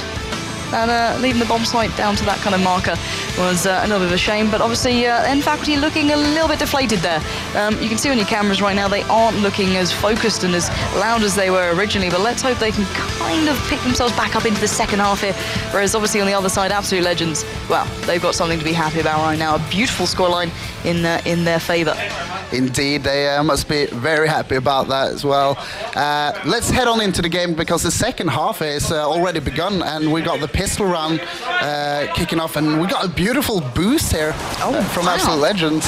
Yeah, indeed, expecting the push on long, and well, it's paid off right now. RDL claiming a good couple of frags, leaving only SMN alive in a bit of a dire situation. 1v4. And, well, let's see if he can do anything with it, because this could be a massive round to lose for N Faculty if they do let this one slip. And there we go, Absolute Legends claiming the first round here in the second half. And obviously off the back of that, what do you expect the scoreline to kind of get to just off of winning that pistol round? Seeing as N Faculty are playing CT, they can't really early buy here. So we're supposed to see a 14 to 4 scoreline before we can see N Faculty trying to get back into this game. So, oh wow, Spitfire opens up with a kill through middle already. So it does not look like N Faculty will be able to pick up an eco victory here, Lauren. No, indeed. It's not going to be an easy feat by any means. Absolute Legends clearly are warmed up and ready for this one. They're not going to let this slip unless something drastically goes wrong. But RDL has found Mantis, now only leaving SMN and Kirby alive. And, well, it's not going to be looking good for them on the A-bomb site. That is actually Kirby laying down the fire. Leader has claimed the last man by B. It was SMN. But now Kirby trying to make the last stand here, trying to do some damage towards the T side and get some money going. But I don't think he's going to have much luck and just try and play this out as best he can. But let's have a little think here as how he's going to pan out in towards those later rounds, as this is not really going to go his way. Obviously, N Faculty are going to be coming down to the wire when they have to make their kind of comeback. This is not going to be at any point where they have a couple of rounds to play with. They're literally next to match point. Yeah, well, map point, should I say. But what can they do on that marker? How can they kind of make it possible from then on? Because obviously looking at these rounds, they're kind of not going to be going into this thinking they can win it. It's all about experience, and if they've played enough events, you obviously should have that mindset that even though you're 15-0 down, you can bring it back into overtime and win it. Basically, this will be not this round, but the next one where N Faculty. Oh, in fact, they are going for that early buy again, Lauren. Wow. And well, that's a bit of risky. A gamble. Yeah, indeed. No AWPs on that N Faculty side, and the AWPs has pretty much picked up all the rounds they've gotten thus far. All right, so this is interesting. Indeed, and I'm curious to see if Absolute Legends would even dare to expect this, because obviously you wouldn't expect this going forward. You didn't, I didn't, but let's see if they did. So Absolute Legends now pushing down towards long. They do see the fire early coming in, but RDL already taking down Disruptor, and it's not how they want to kick things off to the CT side. These guys are really putting all their eggs in one basket, and right now it's not paying off at all. Absolute Legends now playing very passive, it seems, trying to not early commit to anything, trying to feel it out. They're already taking down one player, which was Disruptor, generally the leader of the side for N Faculty. Let's see if Mantis can try and even things up. He has got a frag back onto RDL, so all even now. But the financial implications for this round for N Faculty are huge, Warclown. Why are they playing so passively here, Absolute Legends? Do they know exactly what's going on, do you think? Yeah, RDL picked up that first kill and made a call onto his teammates that they've done an early buy here. And that means N Faculty has pretty much 0 anti-flashes and stuff, so they're trying to hold it out, play it out slow to make them spend all the flashes before the retake. But anyways, it's all down to a 4 versus 1 now. Indeed, it's all on SMN here on short, going to try and do some work, but it's not going to be easy. Fire already coming in. Checking his back in case anyone's daring to push behind him. I don't think he's got much trouble with that, but right now he's going to have to try and get the hell out of there because they made the investment, it didn't pay off. And how much trouble are they going to be in going forward? Because literally they're they put everything they had into this round, and it just hasn't paid out at all. No, what's going to happen now is they will have to force an eco here for the next round. They will have that weapon in hand if he's able to save it, which is not going to be able to. What this means, either we're going to have a really weak buy coming in from N Faculty, which I highly doubt, or they're going for that eco now with a couple of pistols and flashes, as you can see. But the next round is already map point for Absolute Legends. So that means there's no room for failure from Faculty for the remaining rounds. Yeah, indeed. In that early spray down, they knew that they wouldn't particularly have any money left there to buy into the armor and all that. And so the early kind of exchange is literally to try and do the damage. But look how far up they're pushing here on the CT side. Lidder already making the most of it, taking down Mantis. And this is a round to pretty much be thrown into the garbage. But Lidder's just using it as aiming practice right now, taking already 2 frags. Spitfire following up. It's very much being ripped away from the N Faculty side. There's now only 2 stand. It's Asmo and Disruptor left in the 2v4. Can they do any magic here? Can they try and make something work? I think it's near and impossible. Disruptor just peering around by short. He knows there's a couple of players here, there and everywhere, but will he find them in time?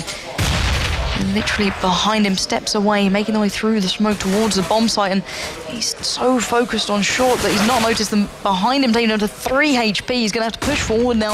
Look through the smoke, does get nothing there as Emilio will find him first. And now Asmo, 1v4, does get an AK. I'm pretty sure he's going to try and get the hell out of there, or at least challenge on a better situation, because right now their backs to the wall and they're going to be at that point of no return soon.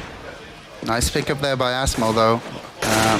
And I like the way he's trying to save this weapon. He's doing it offensively, which pretty much caught Absolute Legends off guard there, and he managed to pick up 2 kills. But with the economy of Absolute Legends, that's not gonna affect them at all.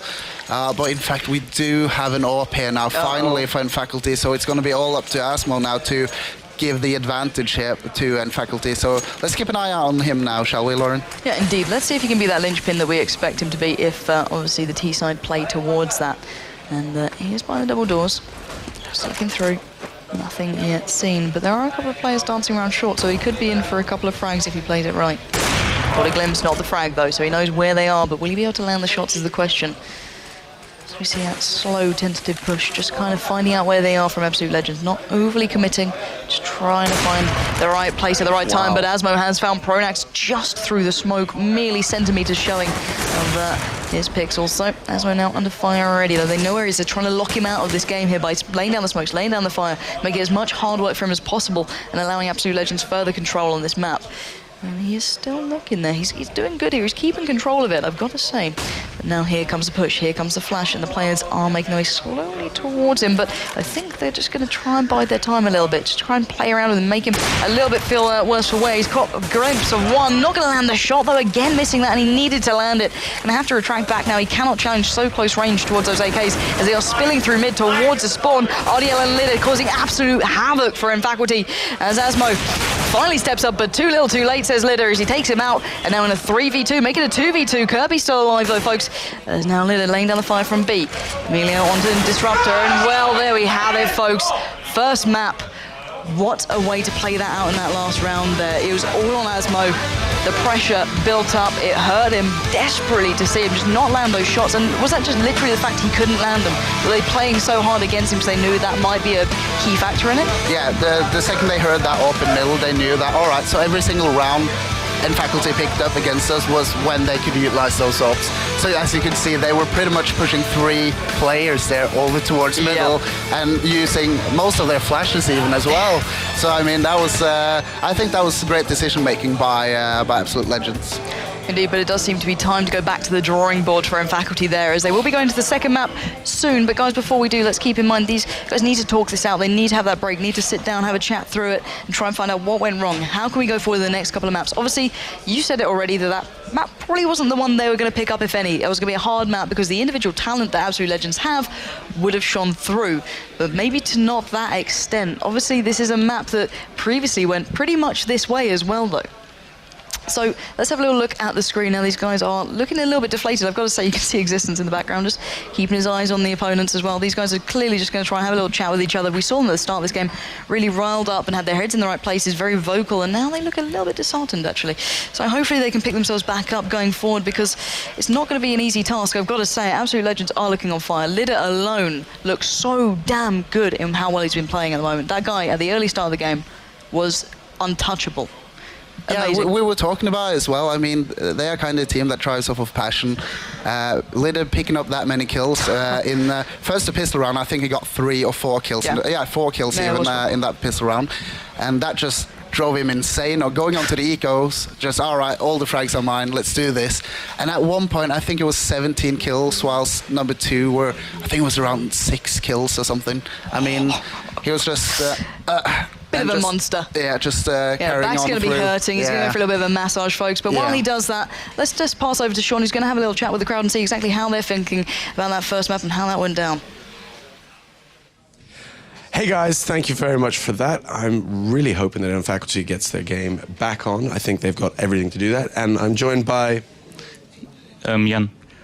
Jan's joining us here because Jan is actually going to take part in one of our competitions that we're doing here with the audience, which will be quite an interesting one because this is also an F1 weekend, but actually a weekend where you can win your F1 t-shirt. So for the smart ones of you will know that F1 being the key that you tab when you do the automatic buy, it's all written there on the t-shirt. What the guys need to do to get stuck in, including Jan, will we take this goodie box right here filled with pens and colorings and all sorts of creative elements to do your own wonderful artwork and some paper and create their special design for perhaps maybe anyone here in the studio. So they might say, I want to be an owner to Melly or to N Faculty or even to Jan.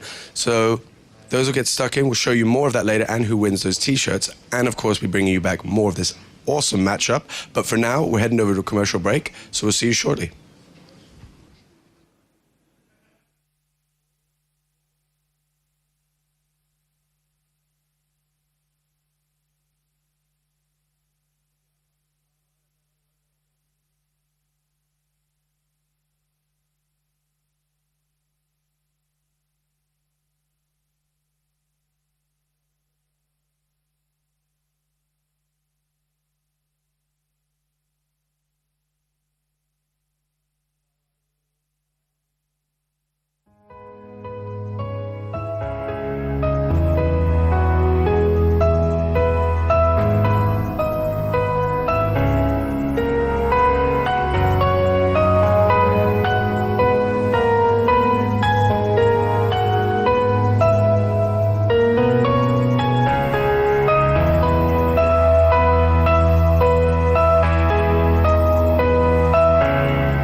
So welcome back, folks, and just so in case you missed that, God knows where you were, but just in case, we're going to have a little bit of a recap and have a look at the stats and just about everything that happened in that game. So Warclown, why don't you take us through exactly what went down in that match? What we're going to do now is what we like to call fun facts. All right. Fun facts of Warclown. Fun facts. So let's obviously being on the losing side. I mean, that was quite a heavy loss suffered there for Faculty. What goes through your mind, is pretty much what went wrong. This is basically one of the things that went wrong. You had one of the players here only contributing with 1 kill here. On the positive side, he did get 100% headshot rate. Well, at least he made it count. Yeah, that 1 kill was impressive, but it's still 1 kill. Currently on this LAN player final, he's in the lead when it comes to the ratio of headshots from his kills. So, all right, and for everyone who actually watched the game, you know Lidde. I mean, he played... Monster. Look at this. He's got 6 deaths. His KD rate is 4.5. His headshot rate is not that good, but I mean, it doesn't matter in the end because as long as you pick up the kills, you can just shoot them in their legs or whatever. As long as you win. If you get them in the bag, that's all that matters. And well, that's exactly what he did. But overall, look at Absolute Legends, how they performed. And we saw this last time these two met up.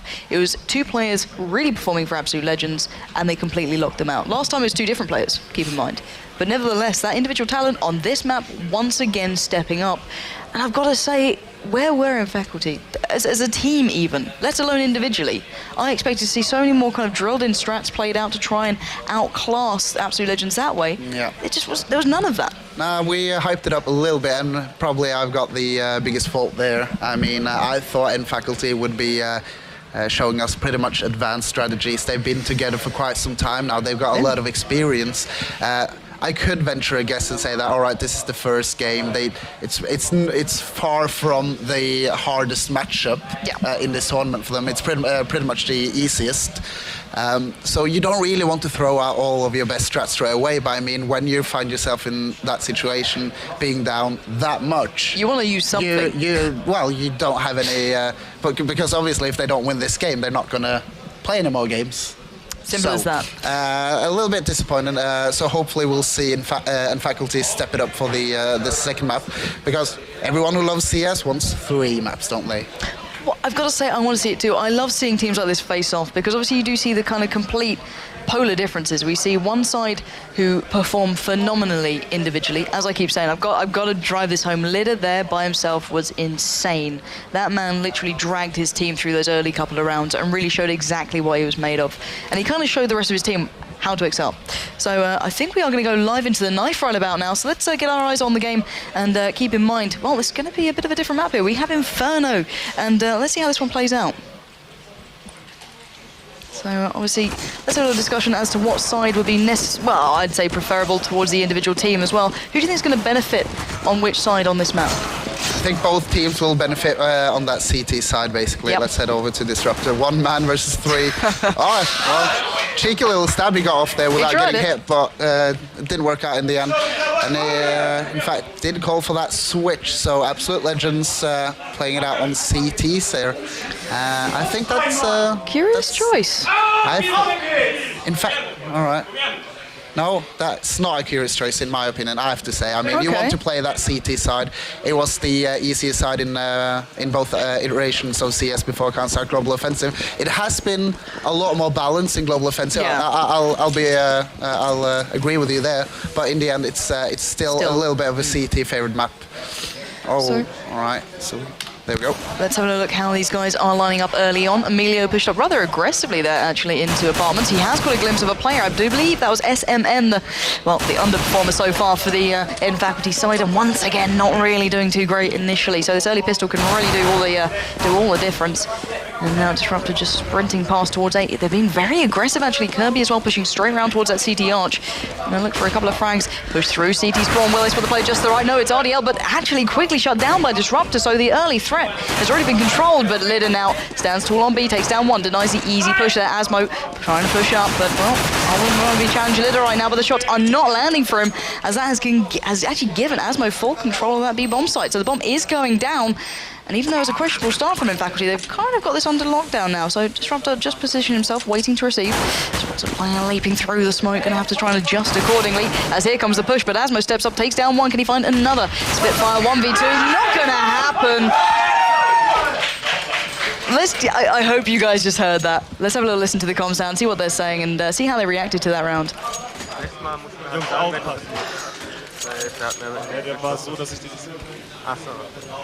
So they pretty much got out all the energy, and we kind of missed it. And did you get much from that little team talk? My German's a little bit rusty, sadly. Right. You know, I've been here about a day, so I didn't quite get that one. Maybe we need to pull Joe Miller in and like translate. But yeah, we need right Joe Miller in as a translator.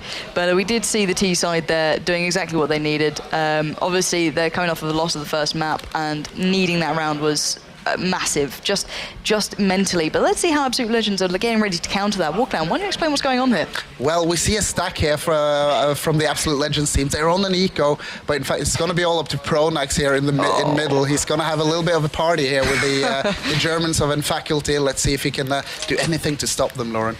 Indeed, the party bus is coming, and here we go. Pronax does lay down some fire, but not going to make it count. Mantis finds him first, and then Faculty opening up a massive route of freedom now. They literally have control of a vast amount of the map, but this could be trouble right now, folks. They're making their way towards the Absolute Legends side, and Spitfire's made the most of it, taking down two. Disruptor quickly trying to avenge, but Emilio doing the damage. This is not what Faculty wanted, and now Lidder, 1v2. Can he go huge? Oh, he's got the first, not the second.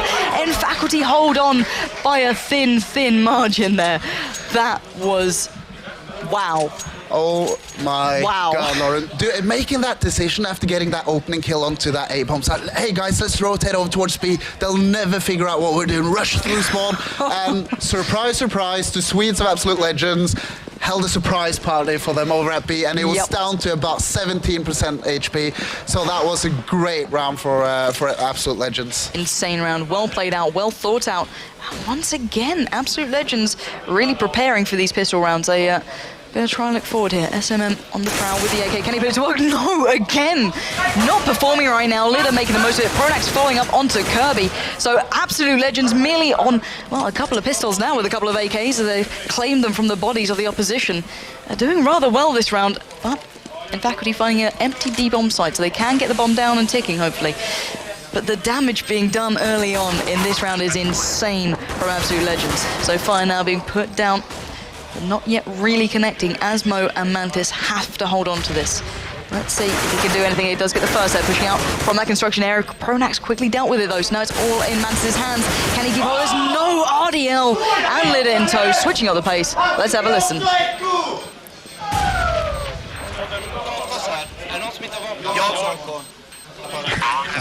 All right, I know a little bit of Swedish, so I'll just say it straight away. They are focused. They are into the game, just talking about what they're going to do in this upcoming round, talking over the drops and stuff. Wow, Absolute Legends proving really strong in the ecos here, Lauren. Incredible play.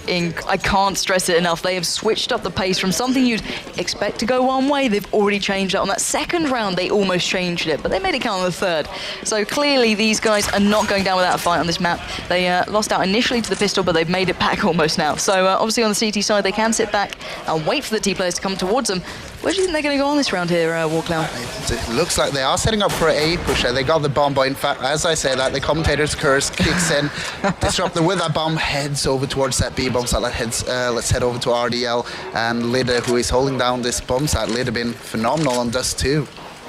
Yep, Lidder just setting up, putting down smoke of his own. So if the T side did show, he'd have a nice little backdrop to do it too, and a bit of an advantage. So now we wait to see if the T players can step up to the plate. Lidder finding one, this is two more, he's got two down. Kirby has found the retort onto RDL nevertheless, so it's pretty much all on Lidder now to lock down the B-bomb side. He can't do it, as Kirby will find the frag, leaving it in a 3v3 situation now, folks, all even and square. But with the bomb down and ticking, the CT side need to retake this bomb site right now, Warclown. Let's have a look how they're going to do this. Let's see their afterplant setup here. Surprise, surprise, we got Disruptor here on top of roof. Yeah, just going to wait for him to walk through in there. He's made the most of it now. 1v1 Spitfire up against Disruptor. Who's going to claim the round? The bomb is down and ticking. Bear that in mind, folks. There is a time limit to what can go on here, and I do dare say what's about to happen. Oh my god, they didn't check it. And there you have it. The Ninja Defuse comes in. Spitfire played it very nicely once again. That guy in a clutch situation has been coming up strong every single time. He has been huge for Absolute Legend, even though he's not the guy picking up the most kills. The ones he gets. Yeah, he's been picking up the hard rounds, I would say. And I mean, Spitfire pretty much applying for a job at Ninjas in Pyjamas there with that defuse. Cheeky little pun. But fantastic play coming out, Absolute Legends, I have to say. Surprising, not only me, but I think quite a amount of other viewers as well. Once again, we see Emilio here with he likes this setup here. Yeah, and it worked last time, and let's see if it'll work again. Nades are now being put up, maybe expecting him to be there after that initial pistol. Down some fire, does get a connection, but not the frag there. But Spitfire will get the frag onto SMN, who's really been very quiet so far in this game. So now T-side going to try and spin things around. I do believe they've tested the waters at A, and well, they didn't feel too good, so they're going to try out somewhere else. Do you think they go for a B push now? Indeed, they are heading up towards Banana. It's not a split at all. They will be relying on flashes here to get into that bomb site. So it's all up to Lida and RDL now to stop this. Indeed, and Lida laying down the counter flashes. Smokes are now pluming in his way. RDL has found one. RDL finds a second, but Kirby finally chimes in with a retort from Faculty, but the damage has been done. And once again, Absolute Legend stepping up to the plate, merely losing one player that round, as he did have the entire side against him. So I've got to say, Faculty, money-wise, how are they looking right now? Let's have a look here, and Faculty they do have money on Disruptor at least. In fact, they've gone for a little bit of a light buy. I think I saw an AK in hand of, was that Disruptor? Yes. Yeah, okay. And now, why would one player run with a gun whereas the rest have only pistols or maybe a deagle here or there? Because when he bought that AK, you can see on the money system here that he's pretty much put himself on the same level as his teammates. So just going to try to utilize that AK either to try to actually win this round or to try to do some economical damage onto Absolute Legends. Because the AK, it's cheaper than the M4, so if he can pick off one CT with that AK, the damage pretty much has been done. Yeah, but right now the damage is being done to his own side at the moment. There's now only two stand Disruptor, as you mentioned previously, and Kirby now. So 2v5, bit of an uphill struggle. So let's see if they can pull off anything here and make the most of a very bad situation. 50 seconds on the board, they've got to do something though. So going to push forward, peer around. Disruptor has spotted a player, but can he land the shot? That is the question right now, and right now it's not happening, and Emilio will take down both and finally give Absolute Legends a bit more of an affirmative lead here. And look at Faculty. They look so disheartened right now, I've got to say it. But mentally, how are they going to bring themselves back into this? You're a veteran LAN player, you've been there, you've done it before. How can they kind of pull us back? They had such a great start, but once again it's taken away. How can they build up again? Jay, they just need to be objective and think about what has really happened. I mean, they aren't being pretty much rolled here by Absolute Legends, but there's been rounds like the Ninja Defuse, which is pretty much cost them a lot of money, a lot of rounds. So they just need to keep their head in the game, but I mean, what is going on? Right now, Absolute Legends are not letting go for a second. They are literally applying so much pressure to Faculty that they barely left spawn. These guys went aggressive, they took down the early frags. And let's have a little listen as to what SMN can do here, possibly.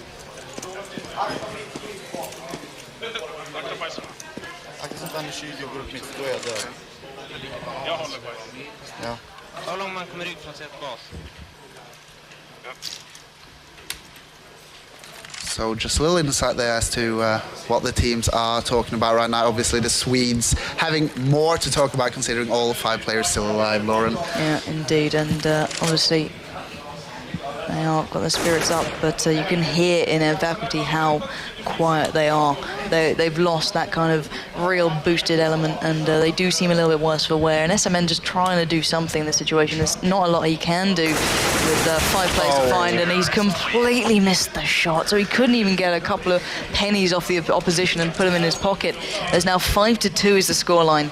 Now, I've got to say, Faculty need to do something right here because they're losing out in situations, and that push in the last round was so aggressive for Absolute Legends that it completely caught Faculty off guard, it seemed. How the hell can they allow Absolute Legends to do that to them?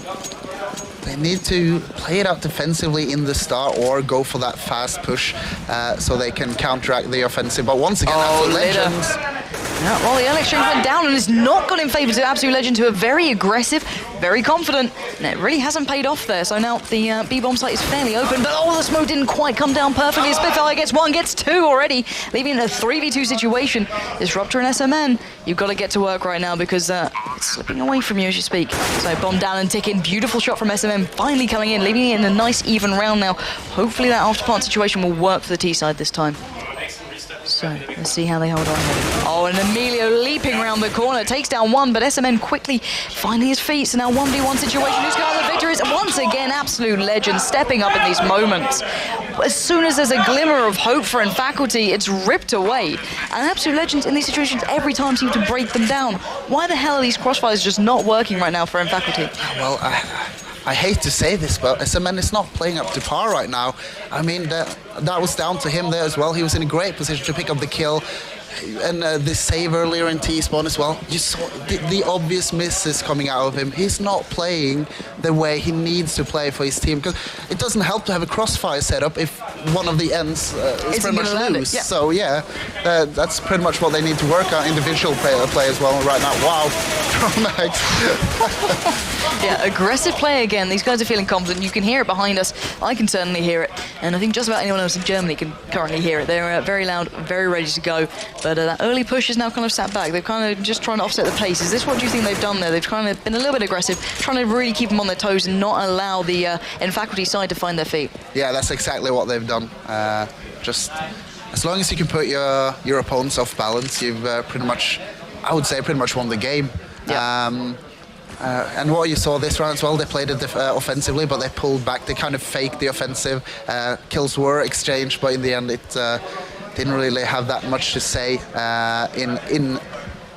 at the time when the push came in, but it did delay the push coming in onto B here for Faculty. So let's have a little look now how this round's going to pan out. Right now it's an absolute whitewash for Absolute Legends, who knew exactly what they were in for, and Faculty could not penetrate that B-bomb site, and the likes of Pronax Lilla just denying at that last hurdle. So now Asmo left standing, not for long, and there we have it. Once again, Absolute Legends looking absolutely amazing right now. These guys on a map that I would possibly say might have helped maybe the Faculty side on paper, looking at their team, play-based kind of team, and they got a good start, but they just can't seem to lock it down. Every time it comes to those situations where you want someone to step up and do the damage, they just don't seem to be able to get their heads in the right places. What can they do to change this? Because they're being outplayed on every single level here. Is it literally just coming down to the one-on-ones they're losing, or is it a tactical thing as well? I think it's mostly down to I would have to say individual skills. There's a couple of players on Faculty that's missing some far too easy shots to miss, and that will cost you the game eventually. It doesn't matter, as you were saying as well, if you have the best strategies in the world, because in the end, even though your strategy is insane, you have to kill your opponent, else they're going to defuse the bomb or plant it. So, all right. Let's go back into the round now, as we do see Spitfire taking down SMN, and the CT side once again aggressive, meeting them and absolutely sink every single point. They don't sit back for a second, these guys. So let's see what Absolute Legends are doing now. They are just going to try and find the next angle, and they found it perfectly. Once again, Pronax and Spitfire picking up frags. They're taking out Asmo and Kirby as they dare to step towards A, but finally Mantis finds a reply, but he's being surrounded by the Swedes. Now he's desperately trying to get that bomb down, and he's not going to get it down there. So we will see Emilio stepping up and taking down the last member of Faculty, taking that scoreline further away from the hometown team, and taking the scoreline to 8-2. This is not looking good for Faculty. I wanted a 3-mapper. I wanted Faculty to turn up now. They had the break. They should have sorted things out, and they just haven't. They've gone into this straight away, and they just don't seem to have their heads in the right place right now. Check out the money here, as you can see at home as well. I mean, Absolute Legends got the bank account rolling right now, which Faculty does not. Let's try to get into this. Yeah, let's not miss a moment here, because once again, Absolute Legends are not stopping. They are going full speed right now, taking down every single player they can, but well, SMN and Disruptor have a different story to say about that one. There's now Lidda left in a 1v2, finally not having the advantage beside them. Will Absolute Legends crumble now? This could be the changing point. This could be the building factor for Faculty. Let's find out. Putting off X-Ray here for Builder. A little bit of suspense. And let's find out if Lidda can control and find the last two. Here's around the corner, he's found one. That's Disruptor. One more to find. 15 HP. Not a lot of time to do it. Drops down the smoke. And I'll wait for a peek. Looking around desperately for a pixel. He's not found it yet, but he's mentally checking off these places. But he's going to go in, and I don't think the ninja defeat is going to happen right now, as because there we have it. In fact, we finally waking up, it seems. That round, I don't know if it was more Absolute Legends getting a little bit overzealous and a little bit overconfident and throwing away a bit early on and letting the exchange come a little bit too close, or it was just that, in fact, he finally waking up. What do you think really defined that round there? I will say that round pretty much illustrated what we've been talking about, SMN being left in that 1v1 situation. Yeah. When he finally steps up and manages to kill someone, they get around. It's obviously not all down to individual performances, but it plays a huge role. So as long as SMN can start picking up some kills, it's going to help them immensely. Yeah, but let's see where they're heading towards this round. The fire has been put down to very little connection, though, but there we have it. Emilio will kick things off in the right direction for Absolute Legends. Swift reply from Disruptor, but all even now, so maybe we see a switch of pace. Not if Absolute Legends have their way. They have been very aggressive, and Emilio showing exactly why, peering out of those apartments, finding Disruptor as he tried to make his way around to mid. It didn't happen, but let's have a little look where the T-side are actually aiming towards. It does seem they're just biding the time now with only 3 players alive. They've got to look towards a bomb site. 55 seconds on the board. Let's see if Mantis can kind of step things up now. Looking up mid. Does finally have Kirby alongside, but not for long. Taken out by Emilio. Mantis tries to peer around, but merely handing frags to Emilio. Now it's only on Asmo, who, well, to this point, 7 to 10, not desperately underperforming, but not really nailing it home now. 4 more to find. He's got a long way to go. Nades are coming in, and I think he's just going to try and make the best of a bad situation and get out alive, quite possibly. But in faculty, they seem very quiet here, Warclown. Do you think possibly, switching up the pace, going extremely aggressive, may pay off? Trying to offset maybe Absolute Legends kind of pacing? Do you think that could possibly help? Is it something that they might keep in mind?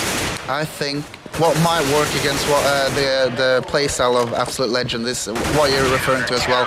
Just push straight off the bat, because if you rush as fast as you can as T, you'll pretty much be facing off.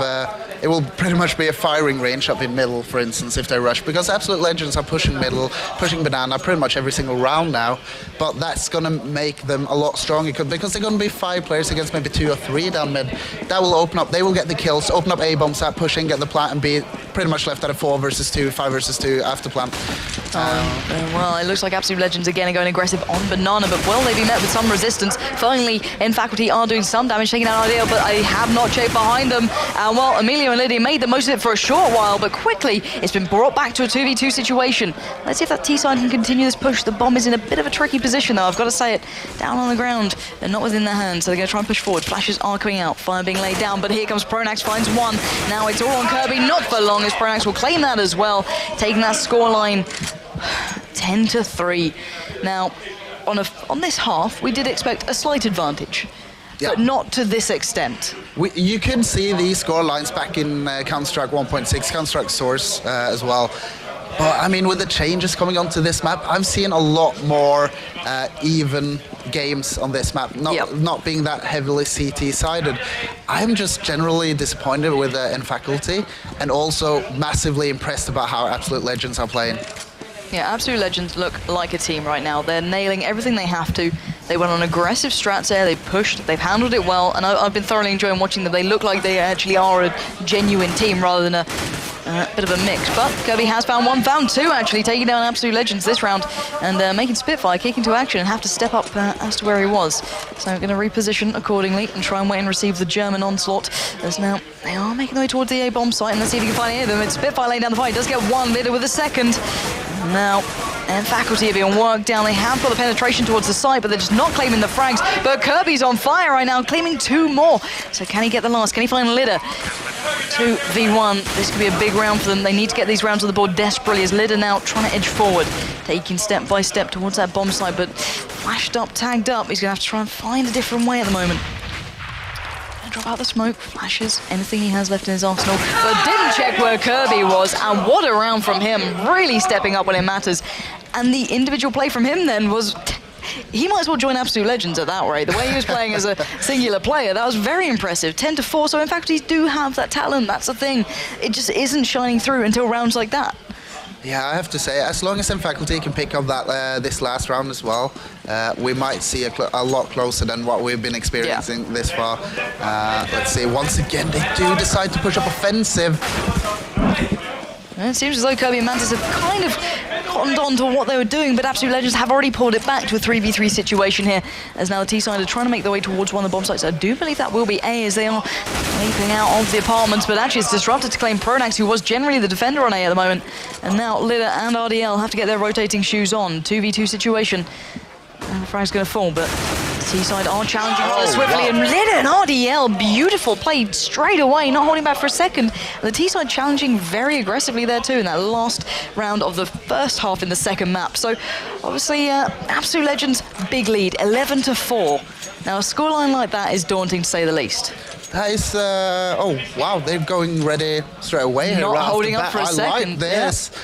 Constant CS, that's what we're all here for. The second pistol round of the second map here in the quarterfinals coming up, and it seems as though Absolute Legends in fact, they stopped up for just a little moment there. They're not pushing straight off the bat at least. Yeah, they don't want to waste a moment here, because picking up this round, the knock-on effect would be huge. So Spitfire has taken the first frag onto Disruptor. So that's the team caller and general leader of the M faculty side already out of the picture. So that can be a big, big, important part into this round. Let's see how this one pans out now.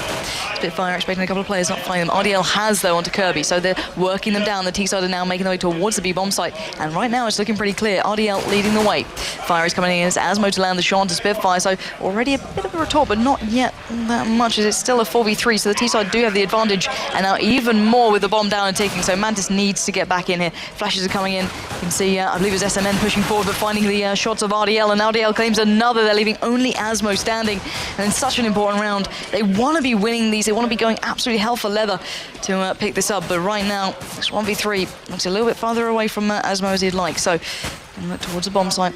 Nothing to lose here. He's got to get involved. Going to try and get in there, and Emilio finds him first. Beautiful shot again. So 12-4. This round being picked up by the Absolute Legends side, has that really just taken it away from M faculty? Well, at least once again, M faculty find themselves in pretty much the same situation as we saw on Dust 2.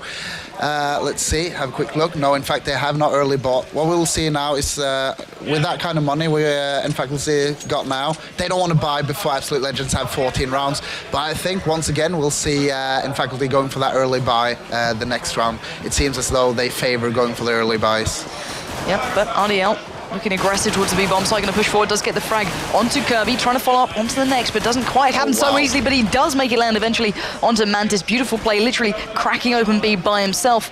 And now the CT side have to kind of claw themselves back into this one, but Emilio already denying that. They're picking off on every situation possible. Asmo now, 1v5, not going to happen. Does spot Pronax just leaping around the corner, does pick up a frag, but I don't think that's going to be much really damage done, as there we have it, 13-4. This scoreline, I wanted M faculty to do so much better than this. I wanted to see them really step up here, and well, this round doesn't seem to be the changing point either. In fact, M faculty not going for that early buy. They have bought a Deagle in there. They got some flashes and grenades in there. Let's have a quick look over towards QK Mantis to see why he's invested this much money onto the grenades. It looks like they want to play this eco offensively. Yeah, and Asmo trying to do the damage with the Deagle down Banana. Actually, RDL does kick things off, taking down Kirby, who's just beside him, following up quickly onto Mantis, but one frag, but not enough. RDL's hat-trick just completely and utterly overwhelming the M faculty side, as now only SMN standing in a 1v4. RDL had time to reload and re-challenge. SMN is just not making it happen right now. An exchange, it wasn't pretty, but Absolute Legends once again putting it in the bag. So, well, the comeback, the changing point, is literally once again down on the wire. 14-4. In faculty, if you wanted to come back, there's not really much of a closer time you can call it. So hopefully they can do some damage and regain a little bit of face value, if anything, because a scoreline like this from a team that previously have done very well in these tournaments, I'm a little bit disappointed in them. I have to agree. Once again, we see M faculty picking up the AWP here. Let's see if that will have the same effect as it did on Dust 2. We got fast pusher, in fact. Yeah, indeed. Pronax has made his way around to that A-bomb site, Lida in tow, but actually Lida's already gone down to SMN. But you can see the fire in retort coming in. Emilio trying to do the damage, but Disruptor's the first on the scene, taking down Spitfires. RDL does claim the only frag back at the moment. And now 2v4. It's going finally the way of M faculty, but as I said, they do like leaving a little bit late here. Is now RDL, can he pull off another big round? Let's see. It's a little bit of a task, to say the least. And he has got the first. Let's see if he can follow up onto 3. Now peering around mode. Finally, the orb gets into action, and that's what we wanted to see. We wanted to see it put to good use. And well, it's in Asmo's hands, and let's see if he can do some damage with it, because they are still very much in this. 5-14 is the scoreline, finally picking things up here. Let's have a look at that monetary situation going down that T side. All right, so as you can see, the teams are pretty much at the same stage right now, money-wise. Losing this next round will pretty much force them onto an eco, I would say, unless they want to go for an cheeky little cheap buy. All right, so we got Asmo here, got the AWP in hand, looking for an opening kill here onto middle, but it's not really finding it, say Lauren. Yeah, and how are the T-side adapting here, knowing that there's an AWP in mid? Do you think they've kept that in mind in the way they've played this out so far? They have indeed. As you can see, they're grouping up towards hallways, which they know that is not being held by that AWP. They know, in fact, that that's being utilized in mid, but let's see. In fact, he misses. What? That was literally millimeters away from a player, but the T-side still staying very much alive as they're going to be pushing around towards that A-bomb site. Asmo not landing the shots. There's any time you want to be on point right now, it's in this moment, and well, let's see if he can pick it up now. He's holding a different angle, he's trying to adapt, he's trying to find a different way to hold it and lock it down, but the T-side, let's see if they're still focusing on the A-bomb site. I don't think they are here, Warclown, looking at the map. They are looking to go a little bit towards B, but Mantis has found the first nevertheless onto Spitfire, quickly avenged by Emilio. So back and forth we go in a 4v4 situation now, both teams all even, but it does seem as though Absolute Legends are looking to penetrate the B-bomb site, and they've done it perfectly. RDL cracking it open again. This man is beautifully doing this every time. It's literally like it's his bread and butter. The bomb is now going down, and let's see if the CT side have any sort of chance of getting back in this one right now. Asmo, you've got to step up right now. He's got the first onto Pronax. Let's see if he can find any more. 3 targets still left. He's dropped the AWP, going to go for that AK and try and get nice and close range with these boys. So, going to peer around the corner. Teammate just steps away, but the fire is now coming in. It's actually, I think that's RDL laying it down early on, but now here comes the rest of the peaks out, does get his head taken off for that. Now, 2v2 situation, the bomb is down and ticking. They've got to get towards the site and get it under control, but Absolute Legends playing to that time. RDL finds another, but it's not going well. Asmo, where were you then? That was not what you wanted, as Emilio will lock it down and take him to that ever so important marker. It's match point here.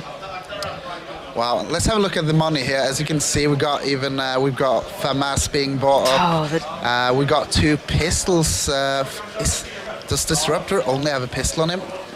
In fact, he does only have a pistol on him.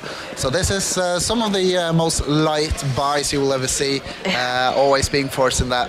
It's actually a match point. It's not even a map It's not even map point anymore, yeah. Indeed, obviously, with the Absolute Legend side picking up the first map, they are on a drastic advantage here. So in Faculty, what can you do? The ball is in your court. You've got to somehow hold on for dear life, but at the moment it doesn't look like it's happening. So keeping in mind this factor, how can Absolute Legends face off against these guys like Disruptor? How are they going to take into account that they only have a pistol and such? Well, obviously taking them out is one way of doing it. Disruptor did try and put himself into the apartments, trying to keep it close range, but Asmo bringing it back all even, avenging his fallen teammate, taking down Lidder, and now putting it back in this 4v4 situation. I've got to say right now, N Faculty desperately need this round, guys. If you want to see them play well, this is the round you want to see them doing it in. So Asmo and Kirby biding their time, but you can see the action is merely steps away as finally Kirby steps up, takes down Spitfire, who's been such a danger in these really important rounds. So that's a big frag to get in the bag. But where's that bomb making its way towards right now, Walkdown? It's over towards B-bomb side, and RDL has made this way all the way through. Will he pick up the kill? No, in fact, SMN picks up that kill. Pronax replies quick with a headshot. And he needs to find QK Mantis if they want to pick up this round. He knows he's there. Oh, he has found him as well, completely opening up the B-bomb site. But let's see if Kirby can keep his team in this. It's all down to Kirby. It's not happened. He completely fluffed that up. How the hell could he allow that to happen on that last desperately needed moment? That was the moment you wanted to land that shot, and he just could not make it stick. Obviously, Absolute Legends looking chuffed, looking cheerful, looking ready for the next couple of games. Whereas then Faculty, where were they? They barely turned up to the event. Obviously, sportsmanship throughout this, these guys have been, playing against each other throughout the game, throughout the titles of CS. And even in moments like this, when it's heated in game afterwards, they obviously do shake hands, and afterwards they all go out for a beer and chill out. But in that moment, N Faculty just didn't show up to the match. They seemed to be quiet, outplayed, outstratted by a mixed team. What happened, Warclown? Surely you can take us into more detail here into that. Well, it's I have to say that Absolute Legends playing really well, really surprising me. The level of play coming out from the individuals. Lidda. Lidda, also RDL. Overall, we've seen such good. We're not seeing advanced strategies coming out from them, but we're seeing good calls, good rotations, and most importantly of all, good timing push on retakes. Yeah, indeed. So let's look back at this game and have a little look and recap as to how that went down. And have a little look at eBot here. I think you've got the stats there, hopefully. We'll try to find it here. Let's have a little look. Obviously, you saw the individual play coming out. You guys know who performed. The likes of Lidda, obviously, and RDL, as you mentioned, were two strong players for the Absolute Legends side, and going forward, they will be the key members within this. Until the stats show up, we'll just have a little thing back. And obviously, going forward now, Absolute Legends have proved a lot of people wrong. I've got to say it. You know, a lot of people doubted them as a team, as a collective, and I don't think there will be any more. I think they've kind of proven exactly why they are here, no matter what route they took. They've truly shown exactly why they deserve to be here right now, playing for a massive prize pot. And, well, I can't knock them. I loved the way they played then. They played aggressive, they played smart, individually brilliant. Everything that could have gone wrong for them didn't. They completely managed it. They knew exactly what their downfall was. They knew exactly why people doubted them, and they completely switched it. They completely showed you exactly why they're deserving of this spot. So I've got to say it, going forward, they're a team to watch. Yeah, this is turning out to be quite an interesting turn of events, to be honest. Did not expect this result at all, but I mean, Absolute Legends playing phenomenal, but it has to be said, in Faculty, there's a lot of shots being missed. Also, that last round, Kirby, I think it was, walking into that bomb site, should have been an easy kill for him, but he misses it, and that's, for me, that's been kind of the storyline throughout these two maps. There's been a lot of kills that were not put in place, which should have been. Exactly. I think a lot of the kind of rounds fell by that wayside. Let's have a little check back to eBot, see if we can find anything out here, and have a little look as to how that actually went down. Obviously, in the stats, not just our opinions, as great as we are. We are experts, but in the end, let's have a look at the statistics here on the eBot, as you can see on your screen right now. This is not a surprise. Again, he was the one who performed against them last time in the previous time they met up in the obviously in this tournament, and well, once again, 25-11. What a damn scoreline that is. That's sensational. But well, the other end. I'll tell you this much. I mean, he's got 7 times more kills on the second map than he did on the first one. He did step up in a couple of rounds, and I'll give him that, and that helped them out. But in the end, it's all down to individual performances from Absolute Legends, and just the overall team communications coming out from that Swedish. It was amazing. Swedish side. Yeah, I think you nicely translated a little bit of it there, and even you heard them off that quick change round that they had on that second half on the pistol. Yeah. You could hear them. They were focused. They're ready. If you guys at home speak Swedish or understand it to a certain extent, you obviously understood it as well. Obviously, with the German team up against the Swedish side, I'm missing out on that. But I'm sure that they were focused and ready to rumble. But I can imagine we'll have a little catch up with them later, though. So do stick around. But looking at the eBot kind of side of things, now these guys obviously did perform very well. But who really underperformed? We saw one player obviously on the first map getting 1 frag. Did anyone really do that on the second, or was everyone a little bit more warmed up by that point? Well, as you can see here, in fact, it did put up a little bit more kills this round. Yeah. With the this is quite a surprise to me. I've seen QK Mantis playing at several events. He's been kind of my go-to guy in Faculty. He's had amazing shots, amazing clutches. Seeing him underperform, that's gonna do a lot for. Not gonna do a lot for Faculty. I mean, when he doesn't pick up any kills, I think Faculty is in for a hard time, and SMN hasn't been playing up to par at all throughout these two maps. No, certainly not. So hopefully, I don't know, going forward they can somehow piece themselves together again. They're a team that are hot and cold. We've seen it before. Yep. They obviously have games and events where they're absolutely insane. They turn up and they play well. I think there was a naked incident due to things like that. But other than that, they can play extremely well. But Absolute Legends have proven themselves. I think a lot of people doubted them coming into this. I think they were the teams that everyone kind of wrote off as, it's going to be a bit of a dull game because, well, they're a mix, they should get beaten, but maybe not. It was a bit of a hat-handed game, you know what I mean? No one really wanted to call it either way. But I think we've really found out that Absolute Legends are here to really challenge the kind of crown, because they're the team that can kind of challenge to a point, and they always fall slightly short against the big boys. You obviously, like NIP, you probably can see them walk around the background. You see a Nexus back there as well. Obviously, everyone here at the event is getting ready to warm up. You can see Very Games just behind us. So, obviously, they're a team that I know they can go just, before the big guys, but I want to see them against a big team who do have the strats. I want to see them being pushed to their limits, exactly. and I want to see them playing on the same level that we just saw them playing, because exactly the shots they were making, the amount of kills they were getting, the clutches we saw, amazing. The ninja defuse, that game had it all, but it wasn't that close. No. Even though it had it all, I think maybe it would be the game would have been a lot more close if these clutches, ninja defuse, and everything that we saw didn't get being done. I have no idea. I mean, all right. Yeah, exactly. Obviously, Absolute Legends shown exactly what they're made of, but it was against a side who looked beaten from the offset. I've got to say it. And Faculty did some damage, and then they kind of disappeared. They were very quiet. And obviously, up against a team like NX's, like any of the big guys who've been there, done it, and got every single T-shirt, they will not lose that confidence, that momentum. The difference between a good team and a great team is to be able to pick yourself up, even after losing round after round, and you have that one chance to come back. You give it everything you have, and you don't let it previously kind of affect you. So hopefully going forward, we'll be seeing Absolute Legends kind of facing off against someone who maybe can push them a little bit harder. But guys, let's have a little chat to Sean and see how he's doing over there, and I do believe with a couple of players. Thank you very much, Pansy. I am joined now by Dizzy from Faculty. How are you doing?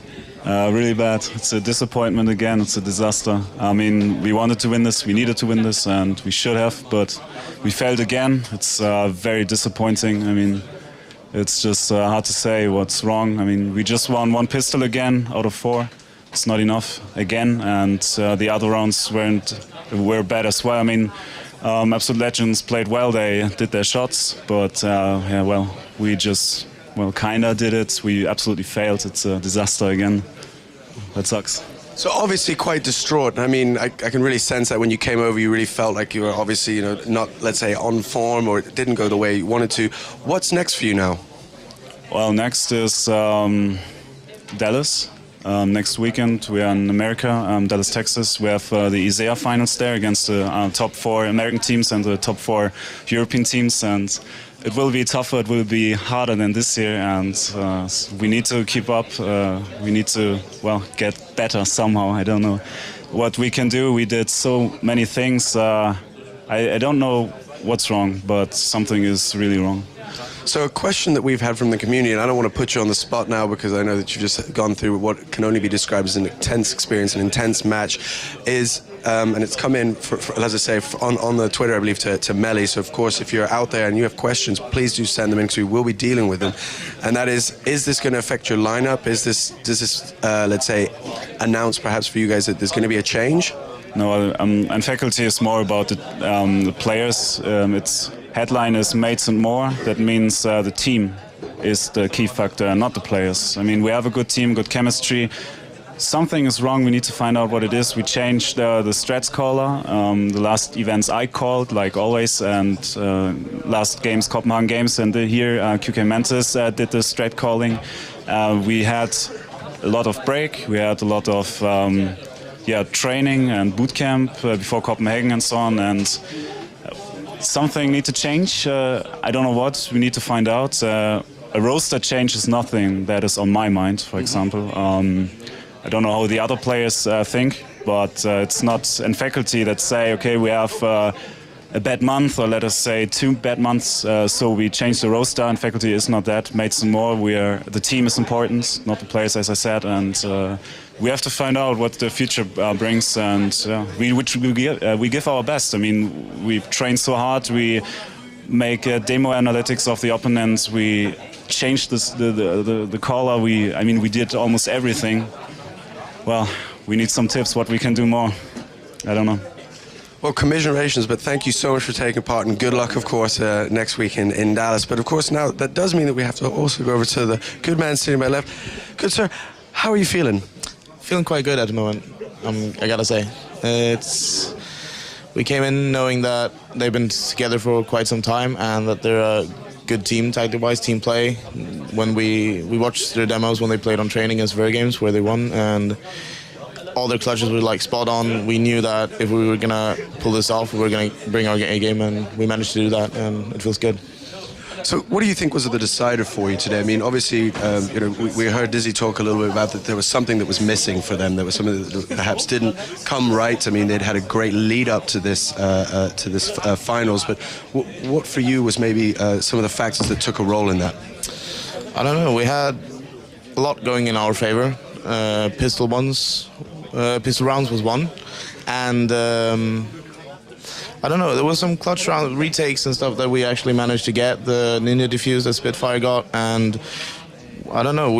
Our team play was just spot on. It was just everything worked in our favor, and yeah, we managed to bring it, and it felt good.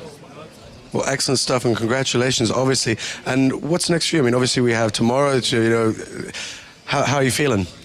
Yeah, I mean, it's a new day tomorrow. We're gonna watch some games now, see our opponents who we're gonna face, and then we'll, I don't know, go back to the hotel, watch some more demos, and just plan out for tomorrow. And after that, after this event, I have no idea. We'll see what happens.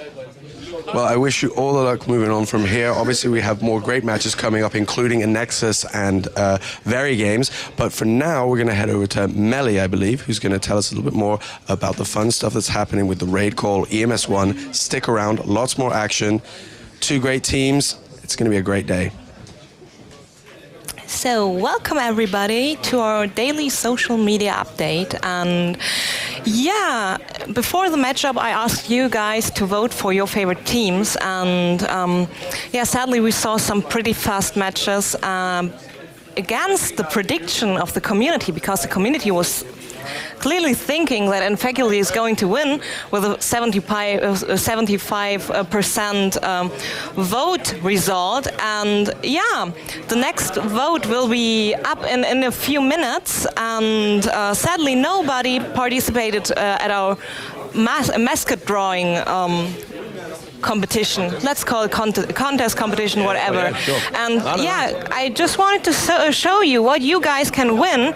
This is a mousepad signed from Very Games, and this could be one of your prizes. So go and participate, draw me some nice fan art, draw me some mascots. They're rooting for their teams, and get some nice stuff to win. Also, we have this awesome fan art competition here in the studio. The audience here in the studio shall sign some cheerfuls for the team. Sadly, we can't use this anymore, but let's see what the studio brings up. Huh? Maybe for the next finals. Maybe for the next finals, exactly. So I'm not alone, as you see. Uli is sitting right next to me, and yeah, Uli, a few words about you. What are you doing here? Right, I'm here to tell you a little bit about RaidCall. RaidCall, yes, we have RaidCall, which is our title sponsor, and a great voice communication tool. And Uli is going to teach me how I should handle this communication tool. RaidCall is a communication tool everybody can download. Just sign up and use it. There's no cost involved. And there's a few things that we have on RaidCall. For one, I mean, we've talked about this already, and people have probably heard it on the stream. There's a POV stream. So you can watch the game from the point of view of a certain team, and then have their voice communication in there as well. And we also have a question and answer in the RaidCall channels. So when we're done, people will be able to ask Faculty and Absolute Legends questions in the channel on RaidCall. Great. So that's one of the things. But the other thing that we really want to bring out there is you need no server. Exactly. So you can just go there, create your own group, which is kind of like a server and other communication tools. And then in this group, you can gather a couple of friends, embed the stream for the finals, and then talk about and watch the stream together. Because usually it's really difficult. You need to find a server, and then everybody needs to start the stream in some way. And this way, you can just create a group, create a channel, embed the stream, and then that everybody's watching at the same time and talking about the same situation because of the delays and everything. So exactly. Yes, it's really easy. You just need to download it. You can see that on the website, for example. I don't know if you've checked out the EMS1 website yet, but it's csgo.raidcall-ems1.com. You can find all the information about the finals, and then obviously know how to download and install RaidCall. We should tell the channel ID, I guess. Exactly. It's 1997. Yeah. So maybe people ask themselves, why is it 1997? And it's 1997 because that is the year that ESL was created. So it's really easy to remember.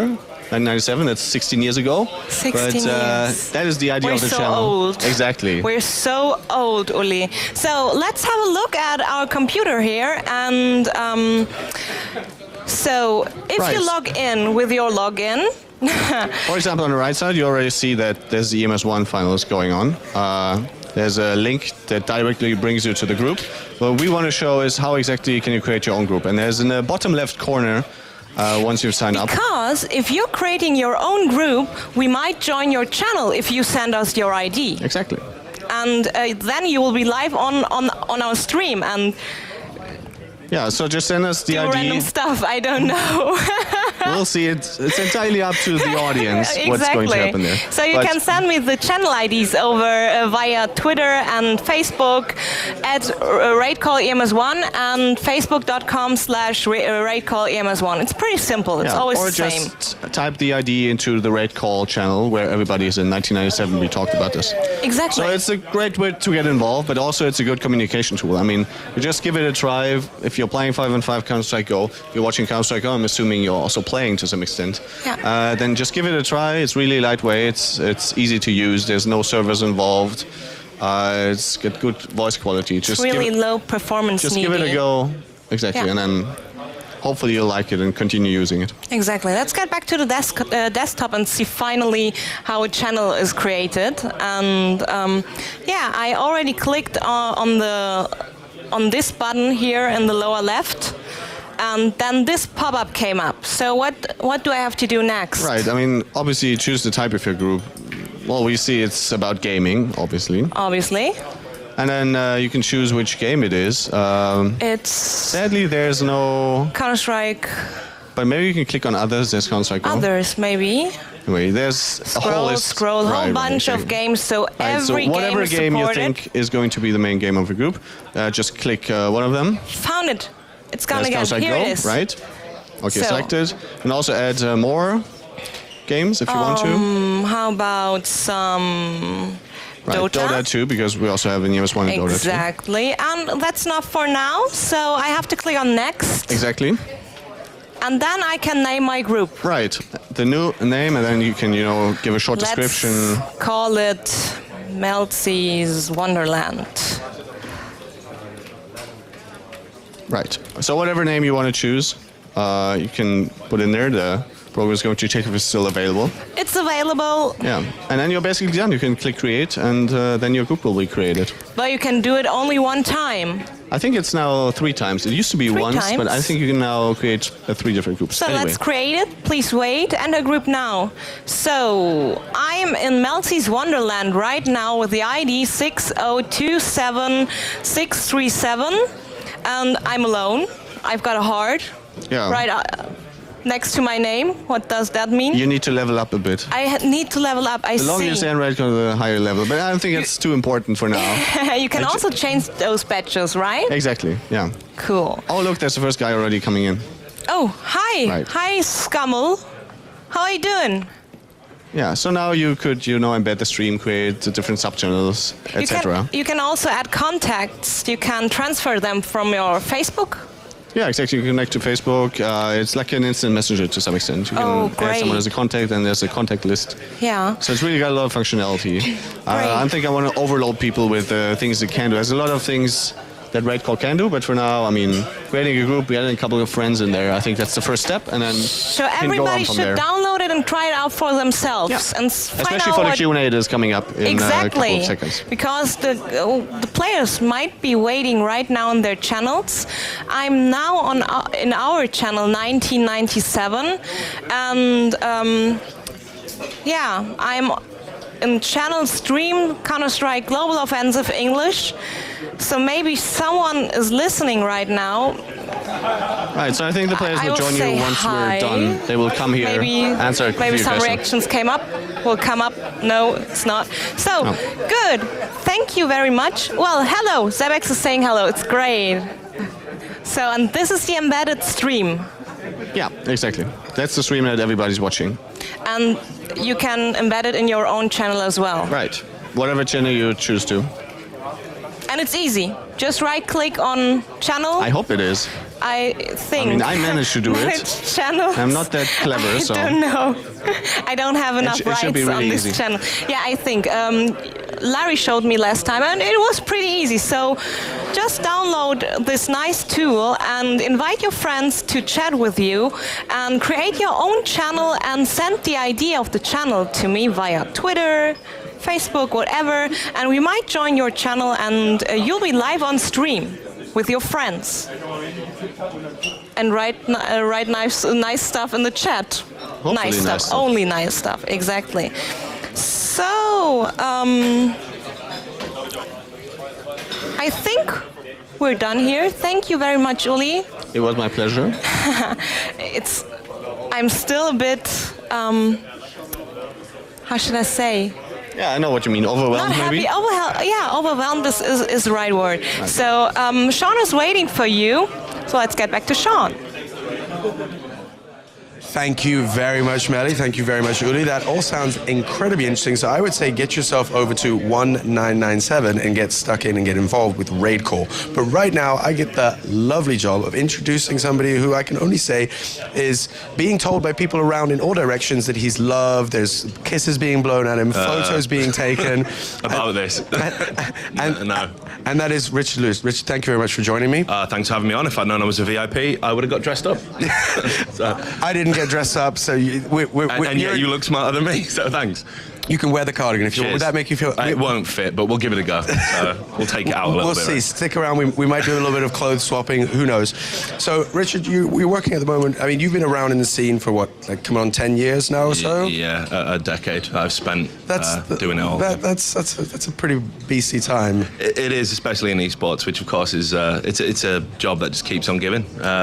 So no, it's been a long time. Covered a lot of games, seen a lot of change, but the one consistent has been Counter-Strike in one form or another, and here we are with Global Offensive, so it feels familiar even though it is new. Awesome. And you're working with cadred.org at the moment? Cadred.org, yeah, for about 5 years now. So. Okay, and so tell me a little bit about what's going on there, what's happening for you. It's you were telling me, Richard was just to cut in, off camera, we were having a little chat, and he's looking for the first day off in, what is it, almost 10 weeks or something? Yeah, it's about that. I mean, like, obviously it's just been hectic. Like, there's a lot of events going on for CSGO, and EMS has really helped, kind of take all my holidays away. So thanks for that. But no, there's been lots of events. It's been a real busy time. We're trying to get to as many events as possible, and it's just been a phenomenal punishing schedule at the moment. But so we're just looking to cover CSGO and offer what we offer to the community, which is obviously try and put out our high-end features, some good interviews, and just have that presence to be kind of an alternative voice, if you like, to the kind of standards that are out there and the other websites that do a good job as well, like hltv.org and obviously yourselves. Yeah, well, obviously today, I mean, you just touched on there's some really awesome stuff happening, and I think we've seen already with the first match of 4 today. Yeah, a game which I wouldn't say. I mean, I tried to get the guys to say it earlier. Is there an underdog? Is there somebody that's a favorite coming in? But I don't think anybody called it going too. No, I mean, I definitely would say this, and this is no disrespect to the M faculty guys, because I love them. They're the nicest guys in esports, the nicest guys in the CSGO scene, but they had some major deficiencies coming into this tournament. They recognised it themselves. They came in from Copenhagen Games, and I don't think they won a single pistol round out there. They only managed to take one today, so that's a major weakness in their game. Absolute legends. It's reputed that they're going to be folding after this. They're just kind of a mix. They're here to make up the numbers, have a bit of fun, see how far they can get and cement reputations for themselves. So with that pressure off, and N-Faculty being the home team, if you like, the Germans, plus the way things have been going for them, it was always going to be an absolute legends win. Did I expect them to absolutely steamroller them? Probably not, but the Swedes were looking in amazing form, and N-Faculty were the complete opposite. It was almost embarrassing at times. Sorry, guys. Hard stuff. You're saying it, not me, but that's completely fine. I can get away with it. With 10 years under your belt, you can say as you please. I get to just tie stuff together. But coming up this afternoon, we've got a Nexus Esports versus Very Games. Yep. Do you have any thoughts on that? I mean, how do you see that panning out? We're yet to see the real Nexus, and like everyone's going to say UK bias or whatever. I was one of the few guys, I think, when Very Games first moved over to CSGO after having dominated Source in one form or another for 4 years. I was one of the guys who was saying they're going to be the leading team, not NIP. They'll be able to beat, they'll be able to have that advantage. It didn't happen like that. I was completely wrong. And Very Games have been in the shadow of other teams. And I think recently they've probably lost a lot of momentum up until our event, which was the Gadget Show Live Esports 7 Mad Cat CSGO Invitational, to give it its lengthy title. Titles get longer and longer. I swear it's a competition. Yeah, I know. It's who can get the longest title. It's so awkward to get it in there, but I better have it. I'll probably lose my job. So, but anyway, fully understood. Thank you. Thanks. By the way, you're watching the RaidCall EMS one here. Let's just see who's got the longest plug, dude. Right? Like, let's not even talk about the games. But anyway, yeah. So they won that, and that was a huge relief for them. I mean, visibly so. I was stood behind them as they won it, and I'm not saying they were going to cry or anything, but it was. You could see that we got that monkey off our back. We've won an event. So they come into this with a huge push, a huge forward momentum drive. And Nexus, on the other hand, people are starting to doubt them. But what people don't realise is that they've played with mixed teams. They've had to swap lineups. They're still finding that chemistry. And I think this is going to be the first event where we get to have a look at their actual standard lineup. Rattlesnake, everyone knows about him, one of the most successful UK players in 1.6 and Source, one of the biggest prize in Source that there'd ever been. He is a fierce competitor, and if he wants to make a statement about his new team, he's going to want to do it by stomping all over Very Games. So it's going to be a great game, and I think it'll be close. I just got to favour the French, though. So that's your pick then on this one? Yeah, I just think it's an event too soon for the UK guys with this lineup, and I think Very Games with that feel-good factor, having finally won an event. I think you're going to be looking at 16-13, maybe on both maps to the French. That's how I look at it. Awesome. Well, we spoke a little bit about this being the first for the EMS series. So how with EMS won and this newly formed tournament, and there's $35,000 on the line, and I think overall they've got $156,000 over the 4 events. What do you think of that? How do you like to see that joining into the Counter-Strike scene? I think it's great to see ESL really turn a corner and start being able to support one of the mainstays of the ESL League, which has been Counter-Strike, in the way that the game deserves and the way the community deserves. And, all credit to RaidCall for getting involved with that. I think it's brilliant. I think it's great to see that we've got a big event now, a big LAN event. The ESL Major Series was, I think, for a while considered a very good online event, but it never quite lived up to that Champions League that the format aspires to be. I think that changes the minute you bring LAN to the table, and doing it in a studio like this and having a high production value like what we're doing, where you're getting people who've just wandered in off the street like me to come on and talk, and it all looks very nice. I think that's a huge step in the right direction. It brings it more in line with other esports titles. Prize fund, amazing. It's going to really motivate all the teams to want to compete, and I think for the first time we can actually say this is kind of what we always wanted Counter-Strike to have outside of the Intel Extreme Masters. Exactly, and that's what we're trying to do, so that's perfect. And of course this is what the guys are trying to get their hands on. I was looking at this. I was thinking that I want to manhandle it most of the time, but I'm not allowed to because my sticky little fingers will leave all over the glass, so I tend not to, so I have to leave for that. But just wanted to say, Richard, thank you ever so much for coming by. Please do stick around. We'll definitely be talking with Richard again lately if he would like to join us again. Always welcome. I'm just upstairs. They've got a great press room here. I was a bit concerned when I first got here because it was like a little cupboard, and I was like, oh my god, but then they've opened up a VIP lounge for me, so I'm totally stoked. Specifically for Richard, we opened it up just for him. It's that's what I like to believe. Richard's room. Yeah, that's what I like to believe. But I'm sharing it. Sharing with some other people. You're such a generous soul. Oh, nice guy. Stick around. There's going to be lots more. As I said, we're going to have a Nexus in a second. We're going to have Very Games, and we're taking it on. You've picked, he's saying the French. What do you guys think? Let us know. Get stuck in. Melly's waiting to speak to you on social media. I'll be here. Richard will be here. We've got a great afternoon lined up. But for now, commercial break. We'll see you again shortly.